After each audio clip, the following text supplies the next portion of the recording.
किसान आंदोलन खत्म करने का फॉर्मूला। जी, आपने बिल्कुल सही पढ़ा। किसान आंदोलन खत्म करने का फॉर्मूला, वो भी प्रोफेशनल लेवल का फार्मिंग बिजनेस करते हुए। सबसे पहले महाराष्ट्र में बेस्ड केवीके हिंगोली के जो सर है डॉक्टर पी शिल्के का तहे दिल से धन्यवाद देता हूं कि उन्होंने अपने कृषि विज्ञान केंद्र में हम लोग जैसे नौजवानों को ऐसे प्रॉब्लम सॉल्विंग चीज़ों को आगे रखने में मदद की, जिसके दम पे ये किसान आंदोलन भी सॉल्व हो सकता है।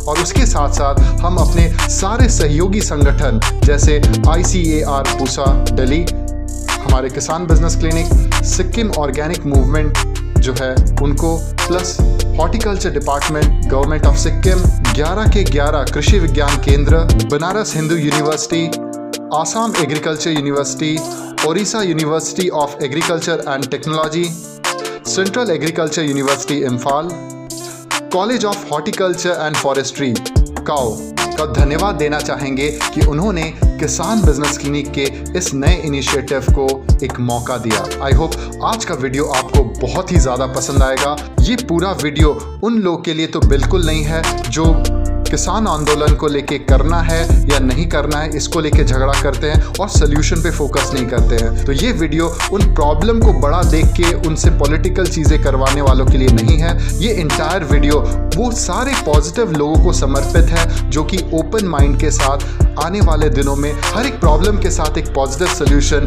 ढूंढ निकालने में विश्वास रखते हैं। तो क्या आप ओपन माइंडेड है? ये जानने के लिए इस पूरे वीडियो में बने रहिएगा।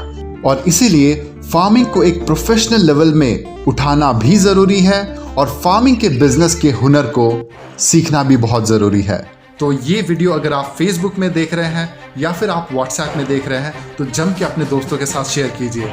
और अगर ये वीडियो आप यूट्यूब में देख रहे हैं तो ज़रूर अपने दोस्तों के साथ ये वीडियो सब्सक्राइब ज़रूर कीजिएगा और अपने उन दोस्तों के साथ भी शेयर कीजिए जो फार्मिंग से जुड़ के कुछ अच्छा तो करना चाहते हैं बट उनके पास प्रोफेशनल फार्मिंग बिजनेस का गाइडेंस नहीं है।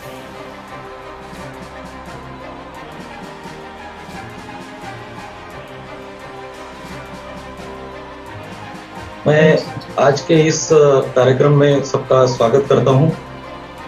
मैं डॉक्टर पी शेळके, कृषि विज्ञान केंद्र हिंगोली जो महाराष्ट्र में है, उस केवीके का प्रमुख हूं, सीनियर साइंटिस्ट हूं और एग्रीकल्चरल इंजीनियर हूं। आज जो ये कार्यक्रम हमने विवेक गहतराज जी का जो किसान बिजनेस क्लिनिक है उसके साथ में आयोजित किया है, मैं विवेक जी का स्वागत करता हूं इस कार्यक्रम में। साथ में सभी दर्शक जो अलग अलग जगह से इस कार्यक्रम में शामिल हुए हैं, गूगल मीट के द्वारा, यूट्यूब लाइव और फेसबुक लाइव के द्वारा, उन सबका इस कार्यक्रम में स्वागत करता हूं। मेरे साथ मेरे कृषि विज्ञान केंद्र के दूसरे वैज्ञानिक प्रोफेसर अनिल ओलंबे वो भी ज्वाइन हुए हैं और उनके साथ और भी वैज्ञानिक थोड़ी देर में ज्वाइन हो सकते। विवेक जी ने वाराणसी में अच्छा काम किया है। उन्हें फार्मिंग के प्रति झुकाव बचपन से ही था। जब उनकी नानी घर के गार्डन में सब्जियों के छिलकों से कंपोस्ट बनाती थी और उस कंपोस्ट से सब्जियां उगा लेना उनके लिए एक जादू की तरह ही उन्हें लगता था। शायद इसी बेस को लेके उनका रुझान ऑर्गेनिक खेती की तरफ बढ़ा और उन्होंने ऑर्गेनिक खेती में खुद को समर्पित कर लिया। वैसे कुछ ज्यादा खेती बाड़ी का बैकग्राउंड उन्हें नहीं है, फिर भी ऑर्गेनिक फार्मिंग में उन्होंने महारत हासिल करके एक सफल जैविक किसान की तरह हमारे सामने खड़े हैं। सब फार्मर्स जो है देश के, खेती तो सब अच्छे तरीके से कर लेते हैं, लेकिन खेती से प्रॉफिट कैसे निकालना है इसके बारे में उन्हें कुछ ज्यादा जानकारी नहीं है। हो सकता है कि देश के 5 से 10% किसान मुनाफे में चलते हो, लेकिन बाकी किसान जो है उन्हें न मुनाफा होता है न लॉस होता है। कभी कभी लॉस ही ज्यादा होता है जब नेचर की कैलेमिटीज बहुत ज्यादा पैमाने पे आती है। तो फार्मिंग को प्रोफेशनल बिजनेस की तरह चलाने का जो ज्ञान है ये विवेक जी ने हासिल किया है और करीब 7 सालों से इस फील्ड में वो काम करते हैं। और मैं समझता हूँ कि देश के युवा वर्ग जो है, हमारे प्रधानमंत्री ने जो बताया है कि स्टार्टअप इंडिया, स्टार्टअप के जरिए नए-नए स्टार्टअप कर रहे हैं और जो कुछ इनोवेशंस फार्मिंग में ला सकते हैं, वो काफ़ी युवा देश के इसमें शामिल हो रहे हैं। उसी तरह विवेक जी भी उसी प्रोग्राम में शामिल हैं। उनके साथ काम करके हम फार्मिंग का करियर शुरू कर सकते हैं। किसी को यदि नए से शुरुआत करनी है, खेती-बाड़ी नहीं है लेकिन खेती-बाड़ी का उद्योग करना है तो वो शुरू भी कर सकते हैं। और ऑलरेडी किसी के पास खेती है तो वो खेती को अच्छे तरीके से करके यानी बिज़नेस मोड में लाके उसको प्रॉफिट ओरिएंटेड कर सकते हैं। कृषि विज्ञान केंद्र हो या कृषि का विश्वविद्यालय हो, हम लोग सभी ही काश्तकारों को क्या देते हैं तो साइंस देने की बात करते हैं, साइंटिफिक तरीके से खेती करने का ज्ञान देते हैं। लेकिन मैं समझता हूँ कि बिज़नेस मोड में लाने के लिए अब तक कुछ ज़्यादा कोशिशें नहीं हुई। ज़्यादा से ज़्यादा पैदाइश कैसे की जाए, मतलब प्रोडक्टिविटी कैसे बढ़ाई जाए, प्रोडक्शन कैसे बढ़ाया जाए, इस पर हमने ध्यान दिया है। और पिछले 2017 से जब से प्रधानमंत्री जी ने काश्तकारों की आय दुगुने करने का कार्यक्रम लिया है, तब से हम लोग काश्तकारों के इनकम को बढ़ाने के लिए चिंतित। इसलिए हम लोग भी काफ़ी कोशिशें करते हैं। प्रधानमंत्री जी ने 7 सूत्र बताए हैं, वो मैं आप सब लोगों को शुरू में बताना चाहूँगा कि सबसे पहला जो सूत्र है वो कम खर्च में खेती में जो उत्पादन आएगा, वो कैसे बढ़ाया जाए? ये पहला उपक्रम होगा। दूसरा है कि जो कुछ हम इनपुट्स लगाते हैं खेती में, उसको प्रॉपर तरीके से लगाएँ। एग्ज़ाम्पल के तौर पे मैं बताना चाहूँगा कि यदि खाद डालनी है तो सॉइल टेस्टिंग या मिट्टी की जाँच करके खाद डालें। या कीटनाशक का दवा डालनी है तो साइंटिस्ट की सलाह लेके डालें। इससे हमारा वेस्ट नहीं होगा पैसा। और खेती में जो अनाज पैदा होता है उसका नुकसान भी कम होना चाहिए। काफ़ी कुछ नुकसान खेती में ही हो जाता है, कभी-कभी गोडाउन्स में भी हो जाता है। तो ये नुकसान कम करने के लिए भी गोडाउन्स की निर्मित होना चाहिए, काश्तकारों ने करना चाहिए, सरकार ने भी उसमें मदद करना चाहिए। ये एक उसमें तीसरा सूत्र है। चौथा सूत्र है कि जो प्रोड्यूस है उसकी क्वालिटी सुधारना। जो भी धान्य हो मतलब गेहूँ है, चना हो, जो भी हो भाजी या सब्जी हो, ये सबकी क्वालिटी अच्छी होना चाहिए। उसमें टॉक्सिसिटी नहीं होना चाहिए। कुछ केमिकल्स का यूज़ करके यदि वो खाने के लायक नहीं रहती है, तो वो सबके लिए मतलब हार्मफुल है। तो इसके लिए हर चीज़ की क्वालिटी इम्प्रूव करने के लिए एक उपक्रम दिया है कि कॉस्ट तो कम हो लेकिन क्वालिटी भी अच्छी हो। बाज़ार में सुधार करने के लिए भी देश में काफ़ी कोशिशें सरकार ने की है, जैसे ई-नाम के बारे में आपने सुना है। अभी भी 2-3 नए कानून सरकार ने कोशिश कर रही है कि उसके द्वारा भी कुछ हो। आगे का पॉइंट है कि कम जोखिम लेना चाहिए काश्तकारों ने। मतलब रिस्क कम ले, उसके लिए एक तो इंश्योरेंस करा ले या तो फसलें इसीलिए कि जिसमें ज़्यादा फसलें लेंगे तो रिस्क कम हो जाएगा। एक ही प्रकार की फसल लेंगे, जैसे सोयाबीन ही बो दिया पूरे ज़मीन में और सोयाबीन के लिए मौसम ठीक नहीं है तो पूरा लॉस हो जाएगा। उसके साथ यदि कपास भी है तो शायद लॉस थोड़ा कम हो सकता है। उसके साथ यदि ज्वार भी है तो और लॉस कम हो सकता है।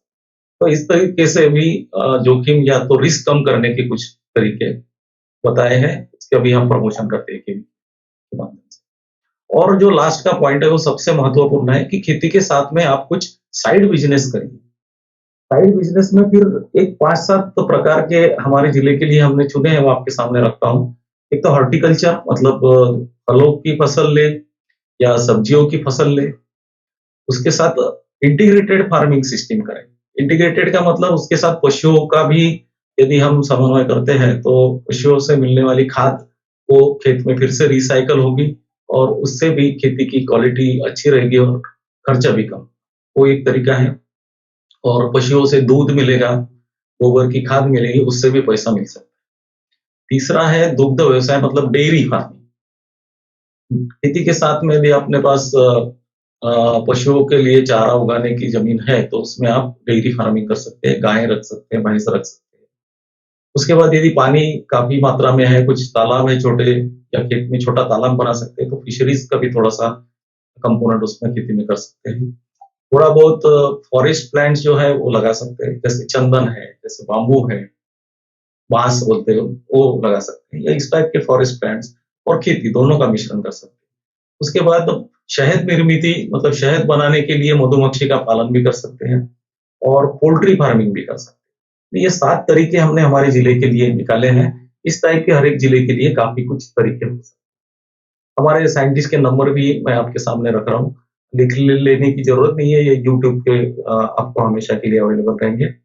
तो मेरा जो प्रास्ताविक भाषण है वो आपने सब लोगों ने सुना है। इसके लिए मैं आपका सबका आभारी हूँ और इसके बाद मैं विवेक जी को विनती करूँगा कि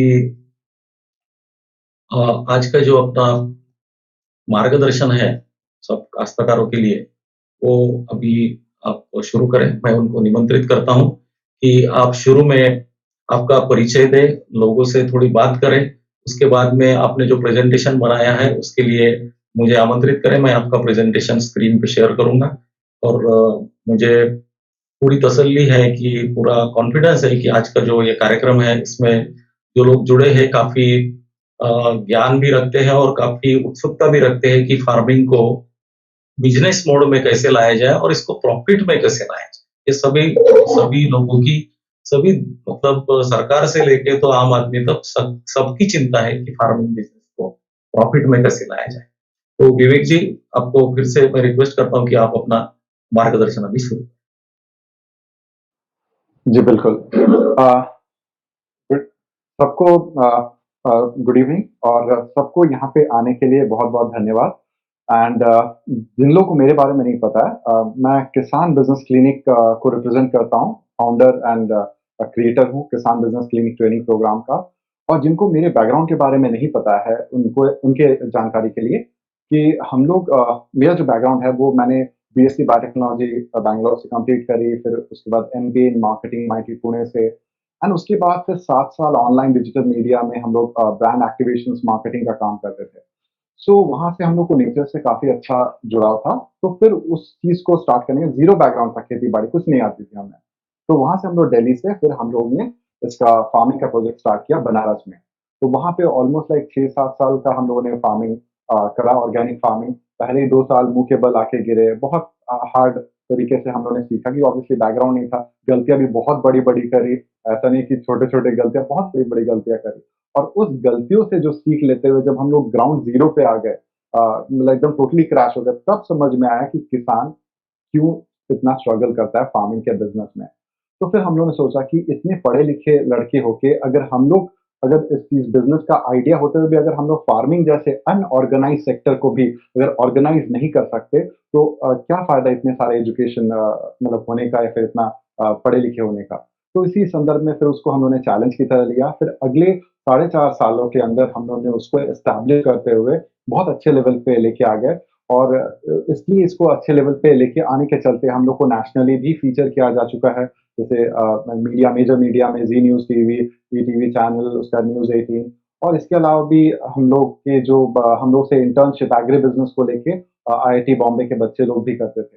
तो वो एक जर्नी था जो हम लोगों ने देखा और फिर हम लोगों ने खुद से पूछा कि क्या ये ऐसा अगर मैं अपने बेटे को भी गाइडेंस देने के तरीके से अगर मैं उसको एडवाइस करता हूँ, बेटा ये लो तुम ये गाइडेंस लो ट्रेनिंग और इसके दम पे तुम अगले 90 दिनों के अंदर मतलब 3 महीने मतलब 90 दिन ही हो गए। 90 दिनों के अंदर तुम कैसे ज़ीरो से अगर तुम्हें कुछ भी नहीं पता फार्मिंग का, ना फार्मिंग का स्टाइल पता है, ना फार्मिंग की नई कला पता है, ना कुछ भी पता है, फिर उसके बावजूद भी तुम ये फार्मिंग का बिज़नेस प्रोफ़ेशनल तरीके से कर सकते हो। तो उसी संदर्भ में आज का हम लोग प्रेज़ेंटेशन स्टार्ट करने जा रहे हैं। तो शिल्के सर आप मतलब प्रेज़ेंटेशन शुरू करवाना चाहेंगे? आज तक इससे पहले क्या होता था, हर कोई फार्मिंग करता था, टेक्निकल फार्मिंग हर कोई करते हैं, बट इसमें प्रोफ़ेशनलिज़्म मिसिंग है। प्रोफ़ेशनलिज़्म मतलब क्या हो गया कि किसी भी फार्मिंग के बिज़नेस का 2 इंजन होता है, ठीक है? पहला हो इंजन हो गया आपका प्रोडक्शन का और दूसरा इंजन हो गया आपका सेल्स का।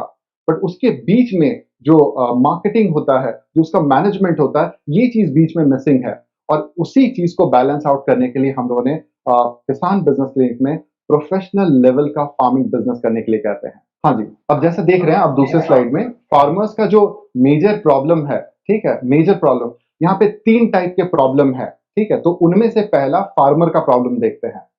फार्मर के प्रॉब्लम में क्या है कि उसको भी मैंने ऑलमोस्ट लाइक 5 पार्ट में डिवाइड कर दिया है, ठीक है? एक हो गया बिफोर, ड्यूरिंग, आफ्टर, ब्लैंक और फिर मनी का प्रॉब्लम।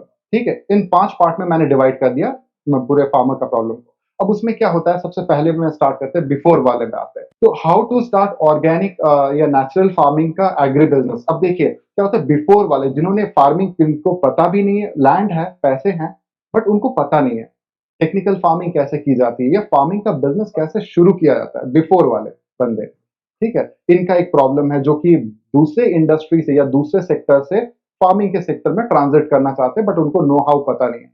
तो एक लेवल के ये हो गए जिनको फार्मिंग का प्रॉब्लम आ रहा है। दूसरे लेवल पे जो ऑलरेडी फार्मिंग कर रहे हैं, बट उनको क्या, फार्मिंग कर तो रहे हैं, बट उनको मार्केट नहीं मिल रहा है या उचित मूल्य नहीं मिल रहा है, या फिर उचित मूल्य ना मिलने के चलते ये भी आंदोलन भी हो सकता है। ठीक है, हो भी रहा है। तो हम लोग आपको वो ज़ीरो पॉलिटिकल प्रैक्टिकल सॉल्यूशन बताते हैं, जो आगे आने वाले दिनों में इसी प्रेजेंटेशन के दौरान आपको देखने के लिए भी मिलेगा। अच्छा, उसके बाद फिर नेक्स्ट आते हैं हम लोग आफ्टर वाले में। ठीक है, अब आफ्टर वाले में क्या होता है कि बहुत सारे लोग हैं ना, कैसे अपने लॉस मेकिंग फार्मिंग को प्रॉफिट मेकिंग फैक्ट्री की तरह ऑपरेट करना है प्रोफेशनल तरीके से, वो उनको नहीं पता। बहुत सारे लोग इसलिए फार्मिंग करते हैं ताकि उनकी कोई जमीन हड़प ना ले या फिर कुछ ना कुछ हम लोग को मिल जाए, तो वो प्रोफेशनलिज्म मिसिंग है यहाँ पे। तो आफ्टर वालों की वही हालत है, लॉस मेकिंग फार्मिंग है बहुत सारे। ठीक है, यहाँ पे हो गया। अच्छा, ब्लैंक ब्लैंक वाला मैंने क्यों दिया कि ऐसे बहुत सारे लोग हैं जिनके पास लैंड ही नहीं है, जमीन ही नहीं है उनके पास, या फिर ऐसे बहुत लोग हैं जिनके पास लेस देन 5 एकड़, मतलब 1 एकड़ अगर 40,000 स्क्वायर फीट का अगर स्टैंडर्ड अगर मान के चलते हैं, तो जिनके पास भी 5 एकड़ से कम की जमीन है, चाहे वो हिल टॉप में है, पहाड़ी एरिया पे रहते हैं, चाहे वो रूफ टॉप किचन गार्डन करना चाहते हैं, या फिर उनके पास स्मॉल मार्जिनल फार्मर है जिसके पास छोटा लैंड है, क्योंकि ऑब्वियसली पुश्तैनी जमीन वो बढ़ते बढ़ते फिर वो छोटी हो गई काफी, तो उसको कमर्शियली वायबल कैसे करना है। तो ये भी एक प्रॉब्लम है कि 5 अलग-अलग रीजन पे 5 अलग-अलग फार्म है। बोलने को तो उनके पास 4 से 5 एकड़ की ज़मीन होती है, बट वो इतने छोटे-छोटे टुकड़ों में बटी हुई है कि इसमें प्रैक्टिकली फार्मिंग करना ऑपरेशन वाइज़ बहुत चैलेंजिंग हो जाता है कि नहीं? तो अब क्या हो रहा है, अब वो तो हो गया चौथा, अब 5वें वाले में आते हैं कि प्रॉब्लम जो होता है, वो मनी को लेके भी आता है, क्योंकि ऑब्वियसली फार्मिंग का बिज़नेस में अगर आप उतरने जा रहे हो, फार्मिंग के टूल, मशीनरी, इक्विपमेंट्स, इनपुट ये सब जब खरीदने आओगे, तो फार्मिंग एक तरह से एक रियल एस्टेट का बिज़नेस है। और ये रियल एस्टेट का जो बिज़नेस है, उसमें ऑब्वियसली आपको इन्वेस्टमेंट भी चाहिए होंगी और ऑब्वियसली आपको बिग लैंड भी चाहिए होगा और उसमें मैन पावर मैनेजमेंट भी आपको करना पड़ेगा। तो वहाँ पे क्या होता है कि यूजुअली हमने जो देखा, जो प्रॉब्लम आती है, वो सीज़नल क्रॉप किसान लोग लेते हैं या लोग लेते हैं, या फिर मोनोक्रॉप लेते हैं, या फिर वो ऐसे सूखाग्रस्त एरिया, बंजर ग्रस्त एरिया, या फिर ऐसे एरिया में रहते हैं जहाँ पे फ्लड आती है बहुत ज़्यादा। तो ऐसे लोग फार्मिंग से कैसे अपना कंसिस्टेंट इनकम करे, क्योंकि यही एक सबसे बड़ा जड़ जो हम लोगों ने इतने अपने 6-7 साल के एक्सपीरियंस में समझ में आया कि यही सारे सारे प्रॉब्लम्स की जड़ें हैं, जिसके वजह से किसान अपना इनकम स्टेबल नहीं कर पा रहा है। इनकम उसके पास अगर नहीं है, तो अगले स्लाइड में जाते हैं सर। अगर किसान के पास इनकम नहीं होती, तो क्या इसका बुरा प्रभाव पड़ सकता है? अब ये नेक्स्ट स्लाइड में आपको दिख रहा है? सेकंड सेकंड यस, स्लाइड सबको दिख रहा है? इंडस्ट्री ठीक प्रॉब्लम है। इनकम, हाँ। Yes, yes. तो अब क्या हो रहा है कि सेकंड लेवल पे क्या होता है, अगर फार्मर ने हिट लिया है, तो उसका असर अब इंडस्ट्री को पड़ता है। प्रॉब्लम यहीं पे, इनकम अगर फार्मर का अटक गया, तो ऑब्वियसली फार्मर आगे डिसीजन नहीं लेता। मैं आपको लेटेस्ट एग्जांपल भी देके समझाता हूँ कैसे।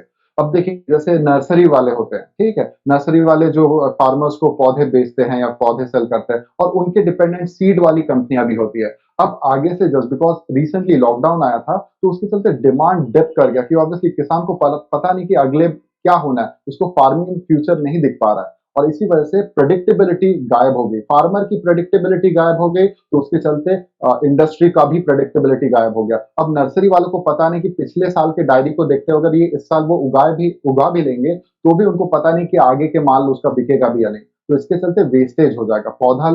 बीज लेके पौधा तो उगा देंगे, बट आगे से कौन खरीदेगा या प्री बुकिंग करेगा, कोई पता नहीं है। ठीक है? तो यहाँ पे पूरा चेन नेटवर्क हो जाए। अब देखिए, फार्मर का इनकम अगर खतरे में आया, तो ऑब्वियसली बाइंग कैपेसिटी उसकी गिर गई, बाइंग डिसीजन नहीं लेगा। अब बाइंग डिसीजन नहीं लिया, तो बिजनेस का जो डिमांड है, वो नोज डाइव करके गिर जाएगा। तो बिजनेस का जो डिमांड का जो सेल्स है, वो सेल्स भी नीचे आ जाएगा। अब सेल्स अगर नीचे आ गया, तो कंपनीज का प्रॉफिट घट जाएगा, और कंपनीज का प्रॉफिट अगर घटा, तो वो अपने बिजनेस के एक्सपेंशन पे ज्यादा इन्वेस्टमेंट करेगा ही नहीं। तो इसके बदौलत क्या हो रहा है, जितने भी कॉलेज हो गए, कॉलेजेस में प्लेसमेंट प्लेसमेंट खतरे में आ जाएंगी। वहां पे प्लेसमेंट अगर नहीं होगा तो क्या देखते हुए बच्चे एडमिशन लेंगे कॉलेजेस में, और कॉलेजेस में एडमिशन नहीं होगा तो स्टूडेंट्स को अपना करियर, फार्मिंग में अपना फ्यूचर नहीं दिख पाएगा। और ये पूरा एकदम पूरे चेन रिएक्शन होते हुए तो बॉटम से टॉप तक पहुंच रही है, और उसी वजह से अनएम्प्लॉयड लोगों को पास, जो शहर में रहते हैं उनके पास स्टेबल जॉब नहीं है, जो बिजनेस कर रहे हैं उनके पास प्रेडिक्टेबल इनकम नहीं है, और यहाँ पे सारे के सारे जैम हो गए, अटक गए सब के सब। तो यहाँ पे जितना फार्मर को हम लोग आने वाले दिन में पावरफुल बनाएंगे, तभी जाके उसका, अगर आगे से 10 रुपया कमाने में मदद करते हैं, तब जाके उसका भाई 2 रुपया बाइंग कैपेसिटी या परचेजिंग कैपेसिटी बढ़ जाती है। ठीक है, यहां तक सब लोग क्लियर है? हाँ जी सर, यस यस यस। सब लोग क्लियर है? ओके, चलिए तब फिर आगे बढ़ते हैं नेक्स्ट स्लाइड में। नेक्स्ट स्लाइड में है कि जो तीसरा जो प्रॉब्लम है वो कस्टमर के साइड से आता है। कस्टमर के साइड से क्या प्रॉब्लम है कि उसको ट्रस्ट वर्दी, reliable, stable and predictable supply नहीं मिल पाती है। ठीक है, और और वो भी अफोर्डेबल रेंज में। अफोर्डेबल रेंज में नहीं मिलने की वजह से नो डाउट आप कितना भी अमृतुल्य भोजन दे दो या कितना भी यूनिक एकदम महंगा चीजें दे दो उसको, सब्जियां प्रीमियम दे दो, बट अगर उसके बजट में ही आता नहीं, अफोर्डेबल रेंज में है ही नहीं, तो फिर आप कैसे सर्वाइव करोगे being as a farming farmer, या फिर being as into farming business? तो आप कैसे सर्वाइव करोगे? तो ये बहुत बड़ा सवाल आ गया है अब इंडस्ट्री के लिए। मान लीजिए फॉर द टाइमिंग, अगर अफोर्डेबल रेंज में अगर किसान अगर नहीं देता है कस्टमर को, तो उसका तो सेल्स होगा नहीं, तो फिर वो कमाएगा किधर से? कि अभी ऑब्वियसली सस्ते पे सस्ता एकदम बोला करता जाएगा, तो उसका मार्जिन नहीं होगा, तो फिर वो सर्वाइव कैसे करेगा? उसकी इनकम कहाँ से आएगी? ले दे के वही हो जा रहा है। मतलब देखिए, मुर्गी पहले या अंडा पहले, ये दोनों के बीच में द्वंद्व हो जा रहा है कि भाई सबसे पहले आपको ये देखना है कि भाई क्या बोलते हैं, किसान को उसको इनकम चाहिए, और कस्टमर जो खरीदता है उसके प्रोड्यूस को, तो उसको अफोर्डेबल रेंज में चाहिए। अब दोनों के बीच में टग ऑफ वॉर चलता है। तो इसको सिंप्लीफाई करने का क्या तरीका है, अगले हम लोग स्लाइड में देखते हैं। अब देखते हैं कि देखिए, अब ये जो है ओल्ड फार्मिंग मॉडल, हम लोग इसको फार्मिंग जो ट्रेडिशनल, जो पुराने तरीके से जो फार्मिंग मॉडल आती आ रही है, वो लॉस मेकिंग क्यों है? क्योंकि वो प्रोडक्शन सेंट्रिक फार्मिंग थी। क्यों प्रोडक्शन सेंट्रिक? क्योंकि पहले जमाने में ऑब्वियसली लोगों के पास उतना स्किल नहीं था, उतना मतलब उनको ट्रेन नहीं था टेक्निकल फार्मिंग किस तरीके से उगाना है, ज्यादा लोगों तक ये इंफॉर्मेशन नहीं थी। तो इसी के चलते मतलब ज्यादा से ज्यादा उनको ये स्किल सिखाई गई कि कैसे प्रोडक्शन लेना है। अब प्रोडक्शन सेंट्रिक फार्मिंग उसी के चलते आ गया। तो इसी के चलते प्रोडक्शन सेंट्रिक फार्मिंग को हम लोग, अब जो उसमें जो होने वाली दिक्कत है, अब नेक्स्ट स्लाइड में हम लोग आपको बताते हैं। अब नेक्स्ट स्लाइड में क्या होता है कि देखिए, क्या होता है कि अब प्रोडक्शन सेंट्रिक फार्मिंग करते हैं, तो अगर उसको आप हाई ज्यादा दाम में बेचने जाओगे तो आपको स्पेशल मार्केट की जरूरत पड़ेगी, और सस्ते में बेचने जाओगे तो आपको ज्यादा वॉल्यूम में चाहिए होगा, प्रोडक्शन की क्वांटिटी आपको बढ़ानी पड़ेगी। बट अब जैसे कि जमाना बदल रहा है, लोगों की जो जमीनें छोटी से और ज्यादा छोटी होती जा रही है, तो अब क्या होता है कि वो प्रोडक्शन ज्यादा बढ़ा के वॉल्यूम पे कमाने वाला जो फंडा आज ज्यादा 60 से 70% लोगों तक के लिए, जो फार्मर्स भाई है या फिर जिनके पास फार्मिंग का लैंड है, उनके लिए प्रैक्टिकली आज के जमाने में शायद से ही पॉसिबल हो सके। हाँ जी, अब हम लोग इसमें नया उसमें जाते हैं कि देखिए, अब dirty little secret of crop diet and production. अब देखिए, मैं आपको इसका ऐसा इंसाइट बताने जा रहा हूं जो आज तक, इससे पहले इंटरनेट में शायद से किसी ने आपको बताया होगा। और वो पॉइंट ये है कि आने वाले दिनों में, जैसे फार्मर को भी पता है कि जिस न्यूट्रिशन से वो क्रॉप, जैसे टमाटर उगा सकता है, उसी से बैगन भी उगा सकता है, उसी से भिंडी भी उगा सकता है, और उसी से मिर्ची भी उगा सकता है। तो ऑलमोस्ट लाइक सारे क्रॉप्स का, अगर एक बार क्रॉप रेजिम, जो क्या होता है स्प्रे देने का टाइम या खाद देने का टाइम, एक बार वो रेजिम अगर एक बार सेट कर दे प्रोफेशनली, उसके बाद उससे 80% तक क्रॉप, चाहे बंद गोभी उगाओ या ब्रोकली उगाओ या फूल गोभी उगाओ या कुछ भी उगाओ, हर एक चीज पॉसिबल है। तो ये सब सारी चीजें किसान भाइयों को पता होते हुए भी वो इतने सारे मल्टीपल क्रॉपिंग सिस्टम के हिसाब से क्यों नहीं चलते? जबकि हमारे कृषि विज्ञान केंद्र जो होते हैं, वो लोग बताते हैं, फार्मर्स को सजेस्ट करते हैं कि इंटीग्रेटेड फार्मिंग कीजिए, ठीक है, तो भी क्यों नहीं करते? तो उसका लूप होल आपको अगले स्लाइड्स में देखने के लिए मिल जाएगा। तो चलिए आगे बढ़ते हैं सर। तो नेक्स्ट स्लाइड है हमारा कि अब ये जो ग्राफ आपको दिख रहा है, तो आने वाले दिनों में जब तक हमारा जो किसान है, वो जब तक थाली नहीं भरता, जैसे बोलते हैं ना कि हमारा एक फॉर्मूला है, पुलाव खिचड़ी बिरयानी फॉर्मूला। तो ये पुलाव खिचड़ी बिरयानी फॉर्मूला ये है कि जिसमें आपको आने वाले दिनों में अगर किचन में लगने वाला जो 80% सामान है, प्लेट भरने वाला काम 80% क्रॉप आपको अपने ही फार्म से उगा के देना है, तभी जाके लॉन्ग टर्म में आप सस्टेन कर सकते हो। बट अगर नहीं किया तो पुराने तरीके से क्या होता है, आप ये देख रहे हैं शेयर मार्केट का जो स्लाइड आपको दिख रहा है, फ्लक्चुएशन होती है। कभी प्राइस फ्लक्चुएट करता है, कभी डिमांड और सप्लाई जो होता है ना, आपने फार्म के प्रोड्यूस लेके तो आए, ज्यादा प्रोडक्शन आ गया मार्केट में, सबका एक साथ आ गया, तो ऑब्वियसली सबका रेट टूट जाता है। तो ये भवसागर से कैसे बाहर निकलना है, तो इसी का पूरा खेल है प्रोफेशनल लेवल का फार्मिंग बिजनेस करने के लिए। ठीक है, मैं आपको फार्मिंग नहीं बोलूंगा, प्रोफेशनल लेवल का फार्मिंग बिजनेस को आपको करना है। तो यहाँ पे हमारे जो किसान भाई है, तो वो क्या वो 2 से 3 हजार तक डेली कैसे कमाएंगे? 2 से 3 हजार। मुझे पता है यहाँ पे ग्रुप में बहुत सारे ऐसे भी फार्मर्स हैं जो मोनोक्रॉप करते हैं, और ऑब्वियसली उनके पास इधर टाइम नहीं होता या फिर कुछ स्पेसिफिक क्रॉप पे ही सीमित रह गए हैं। तो अगर आपको डेली का अगर 2 से 3 हजार रुपया भी अगर आपको कमाना है बहुत गिरे पड़े हालत में, ठीक है, तो उसके लिए आपको मतलब लोगों के किचन तक पहुंचना पड़ेगा, उनके डाइट का हिस्सा बनना पड़ेगा। क्योंकि अगर आप देखेंगे, आप अगर आपके बागीचे में या फिर आपके फार्म पे अगर कुछ 2-4 क्रॉप्स ही होंगे, तो वो मतलब रेगुलर तरीके से नहीं खाएगा, क्योंकि ऑब्वियसली उसको वैरायटी चाहिए होंगी, अवेलेबिलिटी चाहिए होंगी, variety, availability, options, surprises, newness. क्योंकि एक बार वो अगर बैगन खाता है, वो 2 दिन खाएगा, वो 3-4 दिन, 1 सप्ताह लगातार जब तक आपका प्रोडक्शन आया तब तक वो नहीं खाते रह सकता।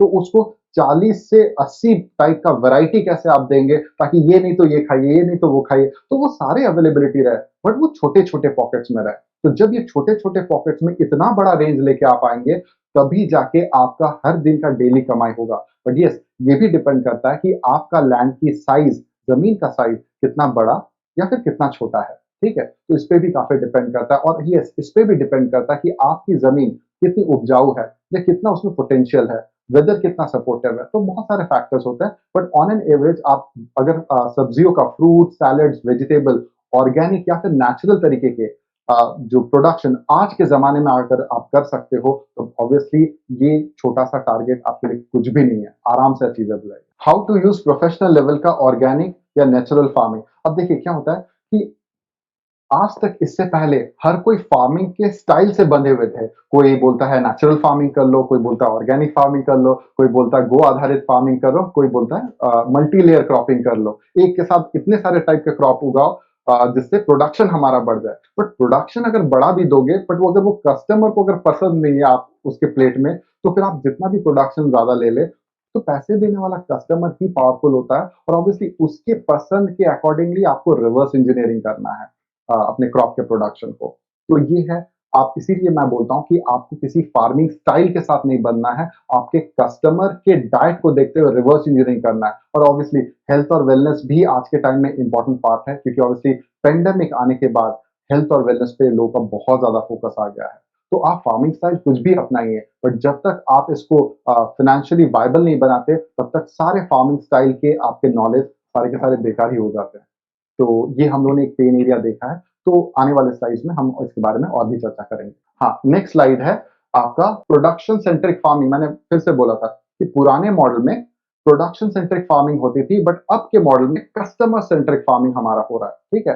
अब उसमें क्या हो रहा है, हम लोग मतलब उतना ही उगा रहे हैं हमें जितना ज़रूरत है, और ऑब्वियसली उसी के लिए हम लोग को ज़्यादा प्रोडक्शन लेने का अननेसेसरी प्रेशर नहीं आ रहा है, और ऑब्वियसली ज़्यादा प्रोडक्शन नहीं हम लोग ले रहे हैं, इसी के चलते हम लोग को अपने फार्म के प्रोडक्शन को सस्ते में बेचने का प्रेशर भी नहीं आ रहा है। और ऑब्वियसली प्रेशर जब इसका नहीं आ रहा, तो अलग से मार्केट ढूँढने की दिक्कत नहीं है। देखिए, मैं अलग से मार्केट ढूँढने की क्यों बात करता हूँ? क्योंकि जब आप केमिकल वाले रेट पे अफोर्डेबल रेंज में अपने हेल्दी या नेचुरल तरीके से उगाए हुए फ्रूट, सैलड, वेजिटेबल वो केमिकल वाली रेट पे देते हो जब, तो वो हर एक के लिए अफोर्डेबल है। आपके गाँव में भी देखिएगा कि ठेले वाला आता होगा सब्जियाँ बेचने, तो अगर उसके रेट में आपका ऑर्गेनिक टमाटर आप रखते हैं और उसका केमिकल वाला, तो गाँव का जो भी पर्सन है, वो भी इसको खरीद सकता है। तो वहाँ से आपका फ़ायदा होगा, आपको अलग से मार्केट ढूँढने की ज़रूरत नहीं होगी, प्रोफ़ेशनल लेवल का फार्मिंग करते हुए। हाँ, इसीलिए मैंने new customer centric farming model के बारे में बताया, जहाँ पे मैंने कहा है कि यहाँ पे आपको कस्टमर पे फ़ोकस करना है। ये बात मत देखिए कि मंडी में कितने में बिकेगा या फिर पिछले साल का कौन-सा क्रॉप ज़्यादा दाम में बिका था, क्योंकि ये तो फ्लक्चुएट होती रहेंगी ऊपर-नीचे। आज अगर टमाटर ₹80 किलो बिक रहा है, तो कल ₹3 किलो में भी नहीं बिकने वाला। तो इस फ्लक्चुएशंस को अगर सँभालना है, तो आपको कस्टमर के डाइट को देखते हुए फ़ोकस्ड वे में रिवर्स प्रोडक्शन लेना पड़ेगा। और ये तभी पॉसिबल है जब लोगों के आप अफोर्डेबल रेंज में उसके किचन का जो मंथली बजट है उसमें फिट होने वाले तरीके से आप दोगे उनको फार्म प्रोड्यूस अपना, तभी ये चीज पॉसिबल है।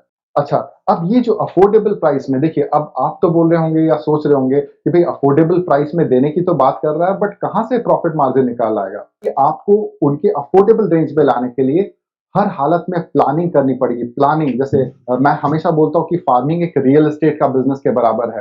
तो जिस तरीके से आर्किटेक्ट अपने नक्शे को पहले बना लेता है, मतलब जैसे आपको ही पता है कि जैसे कंस्ट्रक्शन करते हैं तो आपको भी पता है कि उसमें ईंटा, पत्थर, चूना, रेत, सीमेंट ये जाता है, ये तो आपको भी पता है, ठीक है? बट आप क्यों नहीं इसको कर सकते? आप बिल्डिंग क्यों नहीं बना सकते? क्योंकि ऑब्वियसली इसका प्रॉपर प्लान होता है, एक्शन स्टेप्स होते हैं जो कि आर्किटेक्ट को पता है। तो आर्किटेक्ट की तरह आपको भी इसका प्रॉपर प्री प्लानिंग प्रोफेशनल तरीके से बनाना पड़ेगा, ताकि जब ये प्लान आ जाए उसके बाद आपको सोचना ना पड़े, तुरंत उस प्लान पे एग्जीक्यूशन स्टार्ट हो जाए आपका। यहाँ पे बहुत सारे फैमिलीज होते हैं कि न्यूक्लियर फैमिली भी होती है, बड़ी जॉइंट फैमिली भी होती है। पुराने जमाने का जो था जो प्रोडक्शन की खेत को भर दो, कारपेट बॉम्बिंग कर दो और पूरा प्रोडक्शन लेके मंडी में पटक दो, जिस पे रेट नहीं मिलता तो किसान फ्रस्ट्रेटेड हो जाते हैं। तो इसका जो दूसरा सोल्यूशन हो गया कि आप एक अकाउंट मैनेजर की तरह आप अपने आप को सोचो और ये सोचो कि अगर मेरे खेत में अगर 100 परिवार को खिलाने की कैपेसिटी है, तो मैं 100 परिवार के अकाउंट्स को ही संभालूंगा, जस्ट लाइक एक अकाउंट मैनेजर की तरह, और उतना ही उगाऊंगा जितने उस परिवार को चाहिए, जिससे कि मेरा एक प्रेडिक्टेबिलिटी आए। फॉर एग्जाम्पल, सब्सक्रिप्शन मॉडल अगर आपको पता होगा कि मैगजीन कंपनीज जिस तरीके से 5 से 6 महीने का मैगजीन का पैसा ले लेती है और अब हर महीने एक एक मैगजीन करके भेजती रहती है, वैसे ही अगर आप इसको 5 से 6 महीने का जो एडवांस पेमेंट मान लीजिए हर महीने 2-2 हज़ार रुपए भी अगर परिवार सब्जी खरीदता है आपसे, तो वैसे 5 महीने के लिए भी खरीदता तो 10 हज़ार रुपए का advance payment, full payment in advance अगर वो कर देता है आपको, तो ऑब्वियसली आपके लिए भी एक प्रेडिक्टेबल इनकम आना शुरू हो जाएगा। और ऑब्वियसली एक फैमिली नहीं, 100 परिवार वैसे अगर ले लिए तो आपके ऑब्वियसली नौकरी की तरह आपको एक प्रेडिक्टेबिलिटी फार्मिंग में, जो आज तक इससे पहले बोलते थे पॉसिबल नहीं था, अब ये भी पॉसिबल हो जाएगा। तो यहाँ तक आपको समझ में आ गया? अब यहाँ पे आप देखते होंगे बहुत सारे ऑर्गेनिक फार्मर्स हैं, जो कि बहुत अच्छा काम कर रहे हैं ऑर्गेनिक फार्मिंग में। बट वो कहाँ चूक जाते हैं या कहाँ से मिस हो जाते हैं, वो मैं भी आपको बताता हूँ, ठीक है? अब ऑर्गेनिक तरीके से अमृत तुल्य भोजन उगाना या फिर नेचुरल तरीके से मतलब भोजन उगाना, वो तो ईज़ी है। बट जो सबसे टफेस्ट पार्ट ये हो गया कि कंटिन्यूटी इन सप्लाई मेंटेन करना, कंटिन्यूटी इन सप्लाई। क्योंकि ऑब्वियसली आपने 4, 5, 10, 15 या 50, 100, 200 परिवारों को तो पकड़ लिए, बट उनको आपके खेत से जब आप सप्लाई देने जाओगे, तो वो कंटिन्यूटी इन साइकिल बिना गैप आए, बिना ब्रेक दिए, कैसे आप उनको रेगुलर वे में सप्लाई कर सकते हो? और इस चीज़ की काट नहीं मिलती है लोगों को, इसी के चलते वो मतलब 1-2 किसानों का समूह बनाते हैं और बोलते हैं, "भई ये क्रॉप मैं उगा के दे रहा हूँ, ये क्रॉप तू उगा के दे।" तो इससे क्या प्रॉब्लम होता है कि जब आप 5 अलग दिशाओं से 5 अलग फार्मर से 5 अलग क्रॉप्स लेते हो, तो फिर उसमें जो ट्रांसपोर्टेशन कॉस्ट होता है, वो आपका प्रॉफिट खा जाती है 30%, और बचा-कचा जो कसर है वो आपका 20% ट्रांसपोर्टेशन कॉस्ट इसका प्रॉफिट खा जाती है। तो बिज़नेस के शुरुआती दौर पे आपको अगर 50% का लॉस शुरुआती दौर में अगर आपको मतलब लग जाता है लॉस, तो फिर आपका मार्जिन कहाँ से निकलेगा? कहाँ से आप प्रॉफिट कमाओगे? तो ये चीज़ों की फंडामेंटल जानकारी लोगों के पास नहीं है। आज के टाइम में किसान को अकाउंट मैनेजर बनना पड़ेगा। अगर वो खेती-बाड़ी करता है, खेती-बाड़ी शौकिया तौर के लिए ठीक है, बट अगर प्रोफेशनल लेवल का फार्मिंग करते हैं, इसको फैक्ट्री की तरह अगर रन करना है, तो ऑब्वियसली हमें उसको प्रोफेशनल लेवल में लेके आना ही पड़ेगा। आज नहीं तो कल, लेके तो आना ही पड़ेगा। तो आपका जो फार्म का जो सप्लाई है, ट्रस्टेड, रिलायबल, स्टेबल और प्रेडिक्टेबल फार्म का सप्लाई जब तक आप नहीं दोगे, तब तक ट्रस्टेड, रिलायबल और स्टेबल और प्रेडिक्टेबल तरीके से आपकी सैलरी नहीं बनने वाली। आपका कंटिन्यूटी इन सप्लाई आएगा, तभी तो आके कंटिन्यूटी इन आपके सैलरी निकलेगी, और ये तभी हो पाएगा जब आप इस चीज़ को दिखाते हुए अपनी प्री बुकिंग्स के ऑर्डर लोगे। फिर ऑब्वियसली प्री बुकिंग का ऑर्डर सुनने में तो काफ़ी अच्छा लग रहा है, बट ये तभी आप दे पाओगे जब फैक्ट्री की तरह कंटिन्यूटी इन प्रोडक्शन आपका आ रहा है। तो फैक्ट्री स्टाइल में आपको ऑटो पायलट मैनेजमेंट में अपने पूरे सिस्टम को रखना पड़ेगा, तभी जाके आपका इनकम आएगा। हमारे पुराने ज़माने के लोग कि जब तक किसान अपने खेत में खड़ा रहेगा, तब तक ही खेती-बाड़ी या प्रोडक्शन होगा, और जिस दिन वो फार्म से हट गया, तो उस दिन उसका प्रोडक्शन रुक जाएगा।